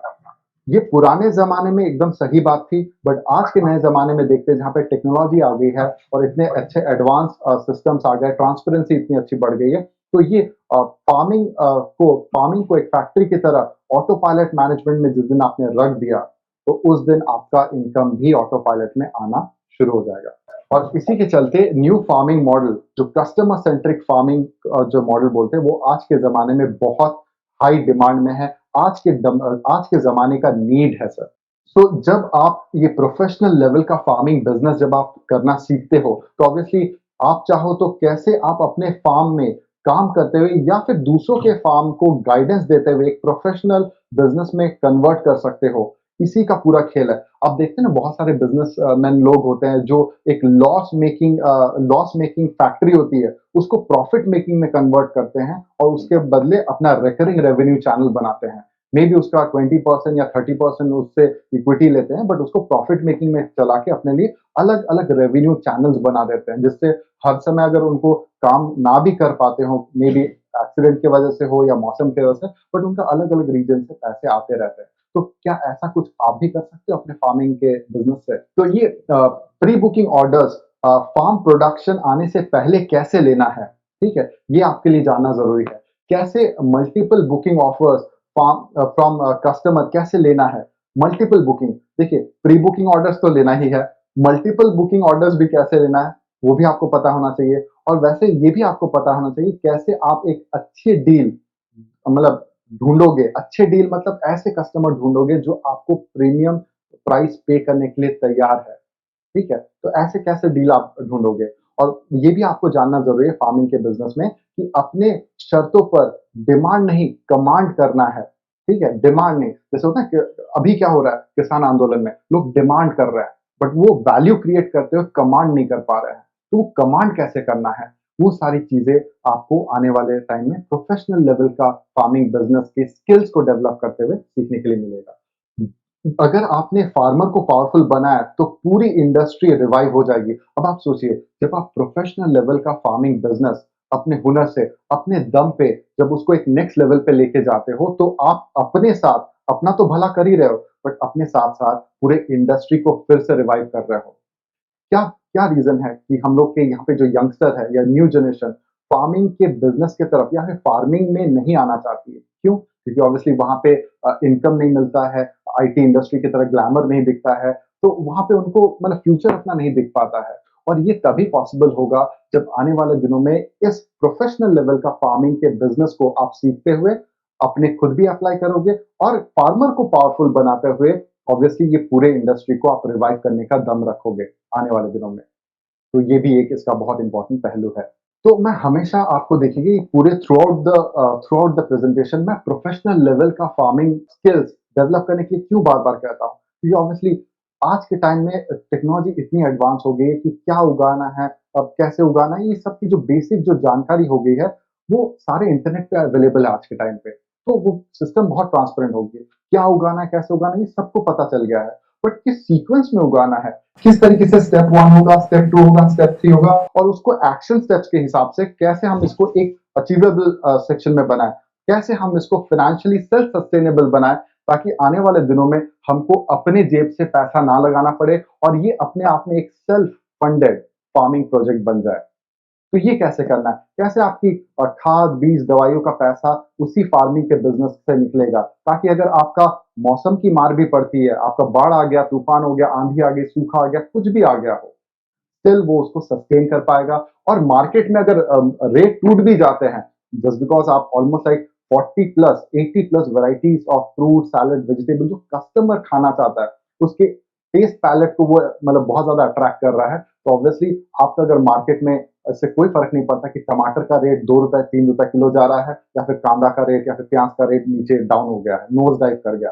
कोई फ़र्क नहीं पड़ता कि उसके पीछे almost like 30 different varieties of fruit, salad, vegetable है ना आपके पास। तो इसको बोलते हैं बिज़नेस के लैंग्वेज में स्टॉप लॉस। तो स्टॉप लॉस बहुत सारे लोग नहीं कर पाते, स्पेशली फार्मिंग के बिज़नेस में और वो लिमिटेड क्रॉप या फिर उसका रोटेशन ना जानते हुए इस गैप के चंगुल में फँस जाते हैं और कंटिन्यूटी सप्लाई नहीं दे पाते, जिससे उनका इतने दिनों का मेहनत करके बना बनाया हुआ कस्टमर उसका भी उसको भी डिसअपॉइंटमेंट फेस करना पड़ता है क्योंकि सप्लाई उसको मिलती नहीं है। तो एक बार आता है, फिर 3 से 6 महीने के लिए गायब हो जाता है, फिर से 6 महीने बाद फिर से आता है, फिर से 2-4 6 महीने के लिए फिर से गायब हो जाता है। तो ये साइकिल सारे 80% जितने हमारे किसान भाई लोग हैं, उन सबको फेस करना पड़ा जो अपने ही फार्म से सारा प्रोडक्शन ले रहे हैं। और जो यहाँ-वहाँ से जो सोर्स करके ले रहे हैं दूसरे फार्मर भाइयों के सहारे, तो ऑब्वियसली उनका ट्रांसपोर्टेशन कॉस्ट या फिर रास्ते में जो डैमेज है वो उनका प्रॉफिट 50% तो खत्म ही कर दे रही है प्रॉफिट। तो फिर दोनों तरफ से उनका दिक्कत हो रहा है। तो सबसे क्लियर वे है कि कंटिन्यूटी इन सप्लाई बना के रखना। तो ये भी ज़्यादा इम्पोर्टेंट है। तो इस विषय में अगर आप और भी ज़्यादा डेप्थ डिटेल में जानना चाहते हैं, तो आप हमें इस दिए हुए नंबर पे कॉल भी कर सकते हैं और ऑब्वियसली जब आप कॉल करेंगे, तो हमारे जो टीम में जो कस्टमर केयर टीम है, वो आपको इस बारे में और भी ज़्यादा जानकारी देंगी कि कैसे आप इसको कर सकते हैं। और ये जो किसान बिज़नेस क्लिनिक आप इतने देर से सुन रहे हैं, वो क्या है? बेसिकली ये एक ऑनलाइन ट्रेनिंग प्रोग्राम है। पहले के ज़माने में जब लोग बोलते थे, "अरे! किसानों के लिए ट्रेनिंग प्रोग्राम, फार्मिंग का ट्रेनिंग प्रोग्राम।" अरे! ट्रेनिंग प्रोग्राम तो खेत में होता है, फिज़िकल बॉडी में होता है, तो ये कैसे होगा? तो देखिए सर, आने वाला जो ज़माना है, वो सेल्स का है, वो मार्केटिंग का है, वो मैनेजमेंट का है, जो कस्टमर के दिमाग में आपको बसाना है, अपने ब्रांड को एस्टैब्लिश करना है, उसके दिमाग में कैसे आप अपनी पोज़ीशनिंग अच्छे से कर पाएँगे, ताकि वो राज़ी, हँसी-खुशी होके आपको एट प्रॉफ़िट में रखते हुए अपना भी भला कर जाए और उसके साथ-साथ पूरे इंडस्ट्री को भी रिवाइव कर जाए। तो ये अगर आपको करना है, तो हर हालत में आपको किसी न किसी तरीके से ऑनलाइन ट्रेनिंग प्रोग्राम लेनी पड़ेगी। अब देखिए ऑनलाइन ट्रेनिंग प्रोग्राम का होने का सबसे बड़ा जो बेनिफिट है, बहुत सारे हमारे जो पिछले जो स्टूडेंट्स थे, तो उन लोग बोलते थे, "सर आपका जो नासिक महाराष्ट्र में बेस्ड है ट्रेनिंग प्रोग्राम, ये काफ़ी दूर हो जाता है, या फिर डेट नहीं मैच कर रहे हैं या फिर हमें कुछ प्रॉब्लम आ गए 11th आवर में हम आ नहीं सके या कुछ न कुछ रीज़न हो जाता था फिज़िकल क्लासेस के चलते। तो हम लोग ने ये फिज़िकल लिमिटेशंस खत्म करते हुए, हम लोग ने यहाँ पे इसको सारे चीज़ों को ऑनलाइन पे लेके आ गए। अब फॉर एग्ज़ाम्पल हम लोग जब बोलते हैं कि किसान बिज़नेस क्लिनिक में आपको प्रोडक्शन वाला पार्ट जो इंजन है, 2 इंजन है ना, प्रोडक्शन वाला पार्ट और आपका सेल्स वाला पार्ट, ये दोनों पार्ट हम लोग आपको गाइड करते हैं। अब आप पूछेंगे कि भई जो प्रोडक्शन वाला पार्ट आप कैसे गाइड करते हो? मैं आपको एग्ज़ाम्पल भी देता हूँ। जैसे हमारे यहाँ पे सारे माननीय सर होंगे जो साइंटिस्ट हैं सर, आप लोग सबको पता होगा कि जो माइक्रो क्लाइमेट हर 10 किलोमीटर में माइक्रो क्लाइमेट बदल जाते हैं और हर 10 कदम पे सॉइल भी बदल जाती है। तो ऑब्वियसली उनका रिस्पॉन्स देने का तरीका या रिस्पॉन्स देने का जो टाइमिंग है या फिर प्रोडक्शन देने का जो टाइम पीरियड है, वो वेरी कर जाता है, अलग-अलग हो जाते हैं। तो ऑब्वियसली हो सकता है आप अगर जम्मू कश्मीर में रहते हो और वहाँ से यहाँ पे नासिक महाराष्ट्र में ट्रेनिंग लेने आ रहे हो जो कि थोड़ा-सा गर्म रीजन है, तो यहाँ पे मेबी जिस तरीके से भिंडी का प्रोडक्शन आएगा प्लानिंग करते हुए, ऑब्वियसली आपके जम्मू कश्मीर वाले ठंडे एरिया पे डिफरेंट तरीके से आए, ऑब्वियसली। तो इसके लिए जो दूसरा काट हम लोगों ने अपने स्टूडेंट्स को बताया हुआ, जो ऑब्वियसली आपके साथ भी आज इस फोरम में हम लोग शेयर कर रहे हैं, वो ये हो गया कि हम लोग बोलते हैं कि आप अपने लोकल फार्मर को अपने अंडर में कैसे 7 दिन में अप एंड रनिंग करके ट्रेन करती हो। ऑब्वियसली आपका जो लोकल फार्मर है, वो आपको मिट्टी को भी जानता है और ऑब्वियसली आपके वेदर के रिस्पॉन्स करने के तरीके को भी जानता है। तो लगभग 20, 25, 35 सालों से वो फार्मिंग कर रहा है। तो अगर हवा भी चलती है तो उसको पता चल जाता है कि ओले पड़ने वाले हैं या घमासान बारिश होने वाली है या सूखा आने वाला है। तो ऑब्वियसली अब आप अगर टेक्निकल फार्मिंग किसान के साथ जाके कमर झुकाते हो, अगर धान भी अगर बोते बैठोगे, लेबोरियस काम करोगे, तो भी आपको उतना तजुर्बा नहीं होगा जितना इनका तजुर्बा है। तो इनको कैसे अपने अंडर में हायर करना है और इनको 7 दिन में अप एंड रनिंग अपने मैनेजमेंट के तरीके से कैसे तैयार करके इनसे देके काम कराना है, उस चीज़ों की प्रोफेशनल ट्रेनिंग हम लोग किसान बिज़नेस क्लिनिक में देते हैं। हालाँकि यहाँ पे 3 टाइप के फार्मर्स होते हैं। जितने लोग भी यहाँ पे वीडियो को सुन रहे हैं, 3 टाइप के फार्मर्स होते हैं। एक होते हैं लेबोरियस लेबर माइंडसेट वाले किसान होते हैं, जिनका ऑब्वियसली फिज़िकल बहुत ज़्यादा बॉडी चलता तो है, बट दिमाग ऑब्वियसली फिज़िकल चलने के साथ जो धूप उनको समय नहीं मिल पाता है, तो लेबोरियस माइंडसेट वाले किसान हैं। दूसरे हो गए कि मैनेजरियल माइंडसेट वाले किसान हैं, जो अपने अंडर में 5, 10, 15, 20, 25 या फिर उससे ज़्यादा लेबर्स को चला सकते हैं अपने अंडर में, मैनेजरियल माइंडसेट वाले किसान। और आखिरी वाले हो गए बिज़नेस माइंडसेट वाले किसान, जिनको पता है कि कुछ भी करो but at the end of the day क्या होता है कि काली हल्दी लगा ली या फिर आपका काला अदरक लगा लिया, कुछ भी नए प्रोडक्ट जो मार्केट में आते हैं, फट करके उसको ग्रो करते हैं, काला गेहूँ उगा लेते हैं और उसको बीज बना के बेच देते हैं। ये अपॉर्च्युनिस्टिक मार्केट है जो कि बिज़नेस माइंडसेट वाले किसान करते हैं। तो यहाँ पे जो सबसे बड़ा जो प्रॉब्लम है, यहाँ पे तीनों टाइप के जो किसान हैं उनको क्या बोलते हैं स्टेबिलिटी नहीं मिल पाती है। फार्मिंग के बिजनेस में उनको स्टेबल, प्रेडिक्टेबल, रिलायबल इनकम नहीं मिल पाती है। और इससे अगर ये तबके के फार्मर अगर त्रस्त है, तो ऑब्वियसली इसका जो गूंज है वो पूरे इंडस्ट्री में सुनाई देगा। तो ले देखिए पूरा जो फार्मिंग का बिजनेस है वो स्टेबिलिटी लाने के ऊपर हो गया। मैं आपको फार्मिंग के बिजनेस में प्रॉफिट की बात कभी नहीं करूंगा। मैं बोलूंगा कि पहले 3 से 5 महीने का प्रेडिक्टेबल इनकम, पैसा आने का रास्ता खोलिए। जब पैसा आने का रास्ता आपका खुल जाए, उसके बाद जाके उसके ऊपर आप जो भी कमाएँगे, वो आपके लिए शुद्ध मुनाफ़ा हो जाएगा। तो ये आपके लिए जानना बहुत ज़्यादा ज़रूरी है। अब देखिए यहाँ पे जो नेक्स्ट स्लाइड है, यहाँ पे देखिए हम लोगों ने इसको 3 कैटेगरी में डिवाइड करके रखा है। ठीक है? यहाँ पे 3 कैटेगरी, एक बिज़नेस माइंडसेट वाले लोग हैं, ये ऐसे लोग हैं जो अपना फार्मिंग के प्रोजेक्ट को सेल्फ फंडेड फार्मिंग प्रोजेक्ट करना चाहते हैं। उनको आने वाले दिनों में अपनी जेब से पैसा ना लगाना पड़े 3 से 6 महीने के बाद, उसकी व्यवस्था कैसे करें वो, कैसे एसेट्स क्रिएट करें और आखिरी में कैसे वो एसेट्स क्रिएट करते हुए फाइनेंशियली फ्री हो जाए, ताकि उसको अब कमाने का टेंशन नहीं, अब अपने फार्मिंग के बिज़नेस को ग्रो करने की पड़ी रहे। कैसे वो फार्मिंग के बिज़नेस को ग्रो करते वक़्त वो दूसरों को भी जॉब देने के तरीके से, दूसरों को एम्प्लॉयमेंट देने के तरीके से नई जॉब अपॉर्च्युनिटीज़ क्रिएट कर सके। फार्मिंग इकलौता ऐसा सेक्टर है जो सबसे हाईएस्ट जॉब क्रिएटर है। सबसे ज़्यादा यहाँ पे एम्प्लॉयमेंट वो दे सकती है फार्मिंग का बिज़नेस। तो ये इस तबके के लोग जो माइंडसेट वाले हैं, वो बिज़नेस वाले कैटेगरी में आते हैं। तो नेक्स्ट कैटेगरी वाले ऐसे लोग हैं जो स्किल वाले हैं। तब अब ऐसे लोग हैं जो कि ऑब्वियसली फार्मिंग का बिज़नेस शुरू करना चाहते हैं या फिर उनको प्रोफेशनल नॉलेज नहीं है इस चीज़ की। सीज़न्ड फार्मर है जिनको प्रोडक्शन की तो पूरी जानकारी है, बट प्रोफेशनल लेवल की फार्मिंग का उनको हुनर सीखना है। तो इन दैट केस वो क्या कर सकते हैं, जिनके पास पैसा नहीं भी है, तो इन दैट केस वो क्या कर सकते हैं कि अपने लिए जब ये स्किल सीखते हैं वो किसान बिजनेस क्लिनिक में आके, तो उनके लिए एक जॉब प्लेसमेंट पाने के तरीके से अपॉर्चुनिटीज भी खुलनी स्टार्ट होती है। क्योंकि ऑब्वियसली जब आपने इस चीज की जो प्रोफेशनल स्किल डेवलप कर दिया किसान बिजनेस क्लिनिक में, तो आपका जॉब प्लेसमेंट मल्टीपल कंपनी से आनी शुरू हो जाए। क्योंकि at the end of the day हर कोई ये जानना चाहता है कि भाई आप हमारा, अगर मैं सीड कंपनी हूँ तो मेरे लिए आप डिमांड आगे से कैसे क्रिएट करोगे, कैसे आप एक इवेंट ऑर्गेनाइजर की तरह, जैसे जो इवेंट ऑर्गेनाइजर नहीं होता जो मतलब शादी ब्याह ये सब करता है, तो उसमें कैसे वो उसका खपत बढ़ा सकता है सीड कंपनी का, वैसे ही आप प्रोफेशनल लेवल का सर्टिफाइड फार्म मैनेजर जब आप बनते हो, तो आपके लिए मल्टीपल जॉब अपॉर्चुनिटीज खुलनी स्टार्ट होती है। बिजनेस का कंसल्टेंट जब आप बन जाएंगे, तो आप फार्मर्स को भी मदद कर सकते हैं और फार्मिंग इंडस्ट्री से जुड़े हुए जो कंपनीज है, जैसे खाद, बीज, दवाई या फिर ऑर्गेनिक इनपुट्स की कंपनी हो गई या फिर ट्रेनिंग इंस्टीट्यूट हो गए, तो उनको भी आप सपोर्ट कर सकते हो। अच्छा, उसके बाद अगले इसी पॉइंट पे ही हम लोग रहते हैं। जब प्रोफेशनल लेवल का फार्मिंग बिजनेस आप सीखेंगे, तो आप इसमें वो सारे प्रिंसिपल्स अपने खुद के फार्म पे अप्लाई करते हुए, जब आपको पता है कि आपका खुद का लैंड है, आपके खुद के पैसे हैं और आपका खुद का एंथुसियाज्म है जो आप अपने फार्म पे करना चाहते हो, तो इन दैट केस वो अपने फार्म में करने के तरीके से आप इसमें अपना स्किल डेवलप कर सकते हो। अब देखिए जो तीसरा जो हमारा इसमें जो पैकेज है, वो टेस्ट ट्रायल लेने के तरीके से। अब मान लीजिए बहुत सारे लोगों को पता नहीं कि यार मैं बिजनेस करूँ या अपना स्किल डेवलप करके जॉब ढूंढूं या जॉब मतलब सर्विस देने के तरीके से एक बिजनेस कंसल्टेंट बन जाऊं, तो जिनको इस चीज की क्लैरिटी नहीं होती या फिर जिनको लगता है कि ये कोर्स कैसा होगा। ठीक है, बता तो रहे हैं बहुत सारी मिठाई का दुकान है, बट वो मिठाई हलवाई की दुकान कैसी है, एक मिठाई खा के देखते हैं। तो टेस्ट ट्रायल लेने के तरीके से, एक ट्रस्ट बिल्डिंग करने के तरीके से हम लोग इसको आगे बढ़ा सकते हैं।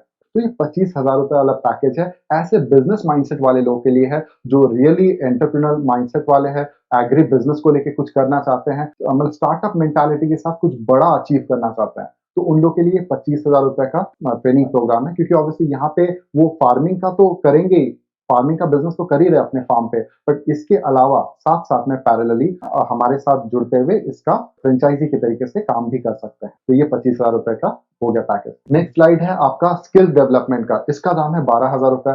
कि ऑब्वियसली यहाँ पे आप जब आप स्किल डेवलप कर रहे हो, तो आप चाहते हो कि पहले हुनर सीखे और उसके बाद जाके हम फ्यूचर का सोचेंगे कि अपग्रेड करना है कि नहीं। तो उन लोगों के लिए ये सिर्फ जॉब पाने के लिए जिन लोग इंटरेस्टेड है, या फिर अपने फार्मिंग के बिजनेस, अपने खुद के लैंड या फिर अपने खुद के जमीन पे ही वो फार्मिंग का बिजनेस करना चाहते हैं, तो उनके लिए 12,000 रुपए वाला पैकेज है। अब टेस्ट ट्रायल वाले में हम लोग का पैकेज है 1,000 रुपए का। तो पहले आप बोलते हैं ना कि हलवाई के दुकान में आइए, मिठाइयों के दुकान पे, अब आप एक मिठाई खा के देखेंगे तब तो जाके आप शादी के लिए डब्बा टू डब्बा पैक करवाएंगे। तो अगर आपको लगता है कि ट्रस्ट बिल्डिंग करने के तरीके से, तो आप 1,000 रुपए का पैकेज भी एनरोल।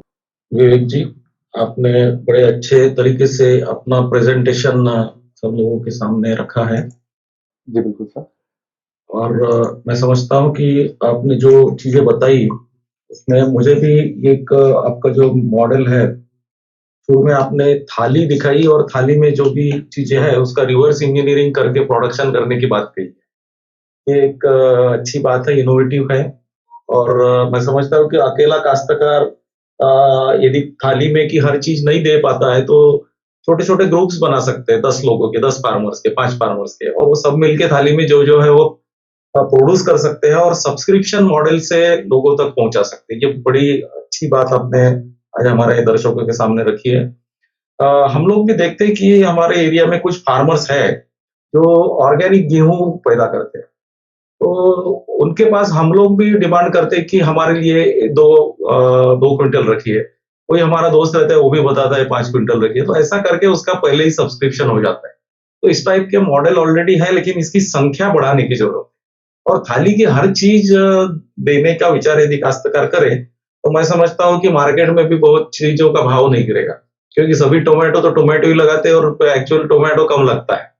तो हर फार्मर ने ये देखना चाहिए कि मैं 100 कंज्यूमर के लिए अनाज पैदा करना चाहता हूँ या पैदा कर सकता हूँ, तो हर चीज उसने उसके खेत में लगाई तो रिस्क भी कम हो जाएगी। मैंने जो शुरू में आपको जो 7 सूत्र बताए थे, उसमें रिस्क कम करने के लिए ज्यादा से ज्यादा क्रॉप लेने की बात कही थी। उसी को आपने बिजनेस मॉडल में अलग तरीके से रखा है। ये सबसे अच्छी बात है कि रिस्क कम हो जाएगी।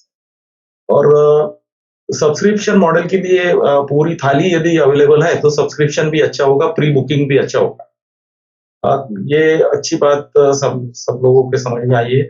और बाकी लोगों को गाइडेंस करने की बात भी आपने कही कि कोई फार्मर यदि होशियार है बहुत, जैसे हमारे एरिया में भी कोई नर्सरी वाला रहता है या कोई ग्रीन हाउस वाला रहता है, तो वो बाकी लोगों को हम उनको ले जाते हैं फीस पे करके कि आप बताइए कि कैसे करना है। तो इस टाइप का गाइडेंस करके भी कभी-कभी वो लोग बताते थे कि मैंने जितना ग्रीन हाउस से नहीं कमाया वो ट्रेनिंग से कमाया। तो ऐसे भी हो जाता है कि गाइडेंस करने का भी एक अच्छा साइड बिजनेस उसमें हो सकता है। और अच्छे कस्टमर ढूँढने का भी एक अपने को ये करना पड़ेगा कि थोड़ा अपना ऑब्जर्वेशन बढ़ाना पड़ेगा कि कौन अपने क्लाइंट हो सकते हैं और किसको हमने जो प्रोड्यूस किया है उसकी ज़रूरत पड़ेगी।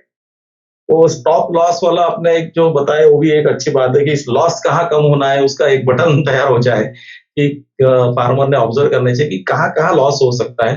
उसको पूरा एनलिस्ट कर ले और उसमें हर चीज़ में कुछ ना कुछ तरीके ढूँढ के लॉस उसमें कम कर सकता है। उसके बाद में आपने फार्मर के 3 टाइप्स भी बताए। हमारे लिए भी ये जरा अलग चीज़ थी कि labour oriented, labour mind oriented, कि वो बहुत मेहनती रहते हैं और मेहनत में ही विश्वास रखते हैं। दूसरा रहता है कि जो मैनेजरियल माइंडसेट रहता है, उसको लगता है कि मैं हर चीज़ मैनेज कर पाऊँगा या कर सकता हूँ, इस टाइप का एक एटीट्यूड। और तीसरा जो रहता है वो बिज़नेस माइंडेड। मैंने जो बताया ना कि गेहूँ देने वाला जो है ऑर्गेनिक, वो बिज़नेस माइंडसेट फार्मर है। हमारे एक्सटेंशन में जो फार्मर का वर्गीकरण है वो अलग टाइप का है। उसमें रहता है कि जो सबसे पहले अडॉप्ट कर लेता है वो अर्ली अडॉप्टर, उसके बाद जो बीच वाले रहते हैं और लास्ट का रहता है वो लैगार्ड। वो सब लोगों ने करने के बाद छोड़ देते हैं, तब ये लास्ट वाला लेता है। लेकिन आपने जो 3 कैटेगरी की है, मैं समझता हूँ कि ये ज़्यादा रियलिस्टिक है आज के ज़माने में। और काश्तकारों ने लेबोरियस माइंड छोड़ के बिज़नेस माइंडसेट अडॉप्ट करने की ज़्यादा ज़रूरत है, तभी उनका लॉस जो है वो कम हो पाएगा।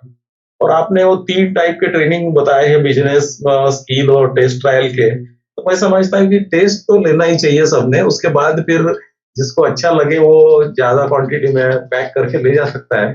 वो भी आपने अच्छा तरीका बताया है। तो मैं समझता हूँ कि आज आपने जो प्रेज़ेंटेशन किया इससे हिंगोली डिस्ट्रिक्ट हमारी और जो भी अनेक राज्य से जुड़े हैं, आसाम से लेके और उड़ीसा के भी हैं, दूर-दूर के लोग इसमें जुड़े हैं। सब लोगों को एक ध्यान में आया होगा कि बिज़नेस करने के लिए अपने को काफ़ी थिंकिंग करने की ज़रूरत है। और रिवर्स इंजीनियरिंग तो आपने बताया कि सब लोग इंजीनियरिंग कर रहे हैं, लेकिन रिवर्स इंजीनियरिंग की ज़रूरत है। इंजीनियरिंग करके कुछ मिल नहीं रहा है, तो रिवर्स करिए कि थाली में क्या है। अब होटल्स में देखिए आप क्या-क्या लगता है, पनीर लगता है, मसाले लगते हैं, तो ऐसे मॉडल्स आ रहे हैं देश में, लेकिन इसकी संख्या बढ़ने की ज़रूरत है। और मैं सोचता हूँ कि आप जैसे जो कोच हैं, इनकी संख्या भी बढ़ने की ज़रूरत है। हम लोग देखते रहते हैं कि जो मोटिवेशनल स्पीकर की संख्या बहुत है अपने देश में। पुराने ज़माने में भी साधुओं की संख्या ज़्यादा थी, अभी मोटिवेशनल स्पीकर्स की ज़्यादा हो रही है। लेकिन आपके जैसे जो बिज़नेस कोच है, वो भी फार्मर के लिए बिज़नेस कोच, इसकी संख्या बढ़नी चाहिए। मैं समझता हूँ कि हमारे आज के जो दर्शक है, हम सब लोग लकी है कि आपने वो एक डायमेंशन हमारे दिमाग में डाल दिया कि थोड़ा-सा बिज़नेस ओरिएंटेड सोचो और थोड़ा-सा थाली और खेत इसको कोऑर्डिनेट करने का सोचो। तो सभी दर्शकों की ओर से मैं आपका हार्दिक अभिनंदन करता हूँ कि कम उम्र में आपने इतनी बहुत अच्छी सूझबूझ जो है वो दिखाई है और हमारे सामने उसको प्रदर्शित भी किया है। मैं समझता हूँ कि आज की जो अपनी मुलाकात है इससे धीरे-धीरे पूरे जो दर्शक जुड़े हैं उस उन सभी राज्यों में धीरे-धीरे प्रगति हो पाएगी। और आपकी भी प्रगति उसके साथ में जुड़ी हुई है, तो आपकी भी प्रगति हो। मतलब ये विन-विन सिचुएशन है। आपकी प्रगति होगी तो फार्मर की भी प्रगति होगी और फार्मर को लगेगा कि आपकी प्रगति हो तो उसकी प्रगति हो। जैसे जो कानून के बारे में अभी बता रहे हैं ना, मोदी जी ने 3 कानून बनाए और कुछ लोगों को लग रहा है कि मेरा लॉस होगा, दूसरे को लग रहा है कि मेरा भी लॉस होगा। लेकिन ये कानून में मैं तो समझता हूँ कि यदि फार्मर को लगेगा कि व्यापारी का फायदा हो, तो व्यापारी को भी लगेगा कि फार्मर का फायदा हो। इसको बोलते हैं विन-विन सिचुएशन। यदि फार्मर ने सोचा कि नहीं मेरा ही फायदा हो और व्यापारी का घाटा हो, तो वो माल में मिलावट करके बेचेगा, तो व्यापारी का भी फायदा होगा और नेक्स्ट टर्म में फार्मर का भी लॉस होगा। तो इस टाइप का विन-विन सिचुएशन क्रिएट करने के लिए आज का जो अपना प्रेजेंटेशन है ये बहुत अच्छा साबित होगा। अ, आपको ट्रेनिंग मिलेंगे तो फार्मर का भी बेनिफिट होगा। तो मैं सोचता हूँ कि आपने ये बहुत अच्छा मॉडल पेश किया है कि पहले तो नॉलेज बढ़ाओ, उसके बाद में बिज़नेस माइंडसेट का यूज़ करो और चाहिए तो ट्रेनिंग लो। हर फार्मर को केवीके से तो जुड़ ही जाना चाहिए। पर हर जिले में एक केवीके है। ठीक है, वहाँ पे 6 ही साइंटिस्ट होंगे। लेकिन आजकल मोबाइल के द्वारा आप तो किसी भी जिले के किसी तहसील से या किसी विलेज से उनसे जुड़ सकते हैं।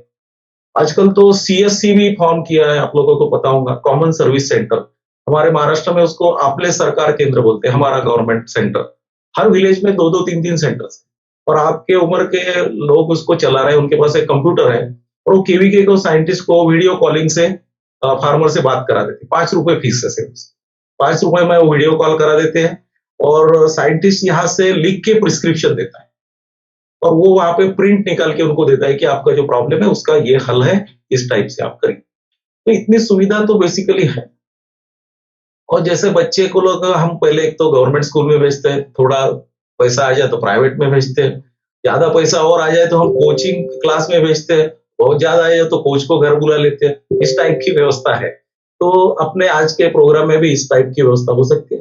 किसी को कुछ नहीं चाहिए तो केवीके है, थोड़ा सा पैसा आ जाए तो फिर विवेक जी है।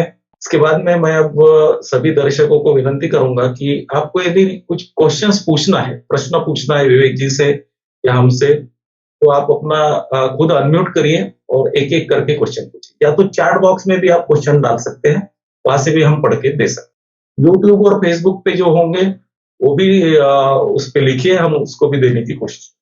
तो एक-एक करके पूछ सकते हैं। सर मैं अर्जुन यादव बोल रहा हूँ। ओके, तो ओके। हाँ, तो मेरी मतलब लैंड काफ़ी सारी है मतलब, तो मुझे वेजिटेबल्स के लिए प्लान मिल पाएगा क्या? मतलब किस तरीके से मैं एक 50 से 100 फैमिली को वेजिटेबल सप्लाई कर सकूँ? सिर्फ उसे कंटिन्यूटी कैसे प्रोसेसिंग भी चाहिए? तो अर्जुन जी को जो कंटिन्यूटी में जो प्रॉब्लम आ रहा है वो इसलिए हो रहा है क्योंकि उनको प्रोडक्शन साइकिल का बहुत ज्यादा आइडिया नहीं है, क्योंकि ऑब्वियसली उनका जमीन का करने का तरीका क्या होगा। एक्चुअली हम लोग क्या करते हैं किसान बिजनेस क्लिनिक में, इस ट्रेनिंग के दौरान हम लोग एक अपने स्टूडेंट्स को चेकलिस्ट देते हैं। चेकलिस्ट मतलब वहाँ पे क्या-क्या चीजें हैं आपके सॉइल में। तो सबसे पहले तो जैसे केवीके के सर भी बताते हैं कि भाई सॉइल हेल्थ बहुत ज्यादा इंपॉर्टेंट है। तो सॉइल में क्या आपका है, मतलब सॉइल हेल्थ कार्ड के जरिए हम लोग पता करते हैं कि भाई उसमें क्या-क्या चीजें हैं। जैसे पेशेंट हॉस्पिटल में आता है तो सबसे पहले हमें पता करना है कि उसका ब्लड टेस्ट करके कि भाई इसको बीमारियां कितनी टाइप की है या कुछ है भी या नहीं। ठीक है, तो उसी तरीके से सॉइल हेल्थ भी होता है। अब जब सॉइल हेल्थ का बात आ जाता है तो हमें पता है कि हमारे खेत में कौन से न्यूट्रिशन है, कौन से न्यूट्रिशन नहीं है। तो उसके अकॉर्डिंगली फिर हम लोग उसको मतलब जो खाद, बीज, दवाइयाँ देते हैं, उसके गियर्स होते हैं। हमारे ट्रेनिंग प्रोग्राम में लगभग 5 गियर्स होते हैं। प्रोडक्शन को बढ़ाने के, प्रोडक्शन को घटाने के, प्रोडक्शन को मेंटेन करने के या फिर प्रोडक्शन को काफ़ी हद तक रोकने तक के। ठीक है? तो वो सारे जो 5 जो गियर्स होते हैं, जब ये आपके कंट्रोल में आ जाते हैं, तभी आप प्रोडक्शन को एक हद तक कंटिन्यूटी साइकिल में, मतलब कभी ज़्यादा आ रही है, कम आ रही है, उसके हिसाब से बैलेंस आउट कर सकते हो। अच्छा, दूसरा जो तरीका मैं आपको बताना चाहूँगा वो ये हो गया कि चेकलिस्ट। चेकलिस्ट ये होता है स्टैंडर्ड ऑपरेटिंग प्रोटोकॉल, एसओपी जिसको बोला जाता है। तो इसके माध्यम से एक चेकलिस्ट के माध्यम से हम लोग बताते हैं कि भाई आपके जो क्रॉप के जो कैलेंडर्स है, तो उसको date wise, season wise, production wise, या फिर इसका देखते हुए कि किस तरीके से ये रिस्पॉन्स करता है सीड की वैरायटी वाइज। तो इन सबको कैसे डायल इन करना है, जैसे होता है ना टेलीफोन का डायल करते थे तो एक पजल को दूसरे पजल के साथ क्लब करते थे, और क्लब करने के बाद फिर उस पहिए को चलाते थे, प्रोडक्शन साइकिल को। तो इसकी प्रॉपर प्रोफेशनल लेवल की जानकारी हम लोग ट्रेनिंग में और डेप्थ डिटेल में देते हैं, जहाँ पे हम लोग प्रॉपरली आपको कितना बाय कितना एरिया में कितना प्रोडक्शन लेना है, किस टाइप की फैमिली होगी, उसकी डाइट को मेजर कैसे करना है, और उसके डाइट को देखते हुए रिवर्स कैलकुलेशन जब करने की बात आती है, तो ऑब्वियसली सीजनैलिटी को भी कैसे दिमाग में रखा जाए आते हुए सीजन को। और ऑब्वियसली हम जब 80 वैरायटी 40 या 80 वैरायटी के फ्रूट, सैलड, वेजिटेबल्स लेने की बात करते हैं, तो यहाँ पे जो सबसे बड़ा जो गेम चेंजर होगा आपके लिए, वो ये है कि आपको कितने बाय कितने एरिया में क्या लगाना है, कब उसका राइट टाइम में हार्वेस्टिंग करना है, और किस टाइम पे उसका प्रोडक्शन आपको लेना है। तो इसका गियर अगर आपके कंट्रोल में आ जाता है, तो आपका खाद, बीज, दवाई या इनपुट के खर्चे बहुत बच जाएँगे। आपके जो बोले ना कि प्रॉफिट के मार्जिन्स कहाँ से निकलेंगे, जो केमिकल वाले रेट में भी अगर टमाटर बेच रहे हो अपने ऑर्गेनिक हेल्दी न्यूट्रिशियस टमाटर, मार्जिन यहीं से निकल के आएँगे आपके। 20% प्रॉफिट यहीं से निकल के आएगा। तो हर एक रीजन से 20% प्रॉफिट, 10% प्रॉफिट भी अगर आप निकालते हो, तो आपको 50% तक का मार्जिन मिल सकता है, जो कि इमेजिन भी नहीं किया जा सकता फार्मिंग में। हर कोई पैसे बचाने की बात कर रहा है फार्मिंग के सेक्टर में, बट जो पैसे जो बचाने की बात होती है, इसमें क्या होता है, पेनी पिंचिंग हो जाता है। पेनी पिंचिंग मतलब क्या, कि आपको कहीं न कहीं प्रोडक्शन की क्वालिटी और या फिर उसकी क्वांटिटी से कॉम्प्रोमाइज़ करना पड़ता है। इसी के चलते आप ऑर्गेनिक सेक्टर या फिर नेचुरल फार्मिंग के सेक्टर में देखेंगे, लोग ज़्यादातर कंप्लेन करते हैं ऑर्गेनिक या इस सेक्टर में आने के बाद कि सर हमने स्टाइल तो अपना लिया, but at the end of the day हमारे मनवांछित जो प्रोडक्शन की क्वांटिटी चाहिए थी या फिर क्वालिटी, इधर क्वांटिटी गिर गई या फिर क्वालिटी उस हिसाब से नहीं आया जो कमर्शियली वायबल हो। अब आप सोचिए, जब मार्केट में आप लेके जाते हैं, अब हो सकता है आपने देसी वैरायटी का भिंडी लगा दिया, ठीक है? जो कि ऑब्वियसली आप सात्विक खाना देना चाहते हो, बिना हाइब्रिड, नो जीएमओ सीड, ठीक है? आपने सात्विक तरीके से सोचते हुए आपने भिंडी लगाई, देसी भिंडी। अब देसी जो गाँवठी भिंडी होता है, आदिवासी भिंडी, वो तो इतना मोटा-मोटा टाइप का होता है, इतना मोटा होता है, ठीक है? अब आधे लोग जब कमर्शियली जब आप हार्वेस्ट करके मार्केट में उतारोगे, 20% टू 30% लोग ही वो खरीदेंगे कि हाँ, गाँवठी है, चलो ले लेते हैं। आधे लोग विजुअली देख के डर जाते हैं कि भाई इतना मोटा बुड्ढा भिंडी हम कौन खाएगा, गले में अटक जाएगा, ये सोच के। तब आप सोचिए, आपने तो हर एक पॉसिबिलिटी किया प्रोडक्शन को कंटिन्यूटी लाने के लिए। आपने देसी वैरायटी भी इस्तेमाल करी, but at the same time आपको प्रोडक्शन का वैल्यू नहीं मिला, क्योंकि वो मार्केट रेडी था ही नहीं। मार्केट में commercially viable size, shape, colour, texture जो कि मार्केट में चलता है, उस हिसाब से कोई मैच ही नहीं खा रहा है। तो एक तो होता है मार्केट ऑलरेडी बना बनाया है, और दूसरा मार्केट पुश करके बनाना पड़ रहा है। एक तो आप दीवार को धक्का दे रहे हो और दूसरा आप दरवाजे को धक्का दे रहे हो। तो आपको ये समझना है कि कस्टमर को डाइट को देखते हुए कैसे उसको रिवर्स प्रोडक्शन करना है, और बस उतना ही उगाना है जितना हमें ज़रूरत हो। तो खाद, बीज, दवाइयाँ का इनपुट के खर्चे आपके बच जाएँगे। हाँ, वो दीदी करना चाहती हैं वो क्वेश्चन। हम छत्तीसगढ़ रायपुर से हैं और बिल्कुल, यहाँ धान होता है जो वो सरना धान होता है उनके खेतों में। ठंडा धान, ओके, तो वो उसी से रिलेटेड कुछ क्वेश्चन है। बिल्कुल पूछिए। एक्चुअली अभी तक हम लोग धान को एक लेबर लोग को दे देते थे और वो डायरेक्टली मंडी में बेच देते थे। अधिया, और अगर मैं चाहूँ कि मैं खुद करूँ तो उसको किस तरीके से एग्जीक्यूट कर पाऊँ, ये जानना चाहती हूँ। ओके, मैम इसका एग्जीक्यूशन स्ट्रैटेजी यही होगा कि सबसे पहले मैम, सब लोग सोचते हैं ना कि खेती अखाड़े में उतर के लड़ाई लड़ेंगे, ठीक है मैम? सब लोग यही सोचते हैं। बट एक्चुअली जो लड़ाई जो होती है वो माइंड में पहले लड़ी जाती है, प्लानिंग पहले बनाए जाते हैं और उसके बाद जाके उसका एग्जीक्यूशन खेत में होता है। तो अगर आप फार्मिंग में उतरना चाहती है, तो सबसे पहले तो आपको फाइनेंशियली मजबूत बनना पड़ेगा। उसका सबसे पहला तरीका हो गया कि आपको एक-एक करके एसेट्स अपने क्रिएट करने पड़ेंगे। एसेट्स एसेट्स मतलब जिससे आपकी जब अखाड़े में उतरोगे, आपको खाद, बीज, दवाइयाँ, इनपुट या फिर मैन पावर का सपोर्ट का ज़रूरत पड़ेगा। आप अपने घर से एक लेवल तक ही लगा सकते हो, इससे आगे आप स्ट्रेच नहीं कर पाओगे। तो क्या होगा कि शुरुआती दौर में जोश-जोश के साथ शुरू करते हैं, बट बीच में फाइनेंशियली जो मतलब रोड ब्लॉक आ जाता है, तब वो प्रोजेक्ट अटक जाता है। अब अटक गया तो ऑब्वियसली वहाँ पे ज़ीरो रिज़ल्ट आता है, क्योंकि ऑब्वियसली प्रोडक्शन नहीं आया, तो ज़ीरो रिज़ल्ट ही हो गया। पैसे लगने थे, लग गए, अब अटक गए अपने हाथी के पूँछ। तो इससे निकलने का सबसे आसान तरीका है कि हम लोग के साथ जब हमारे जो स्टूडेंट, अभी मैं आपको लाइव एग्ज़ाम्पल भी बताता हूँ।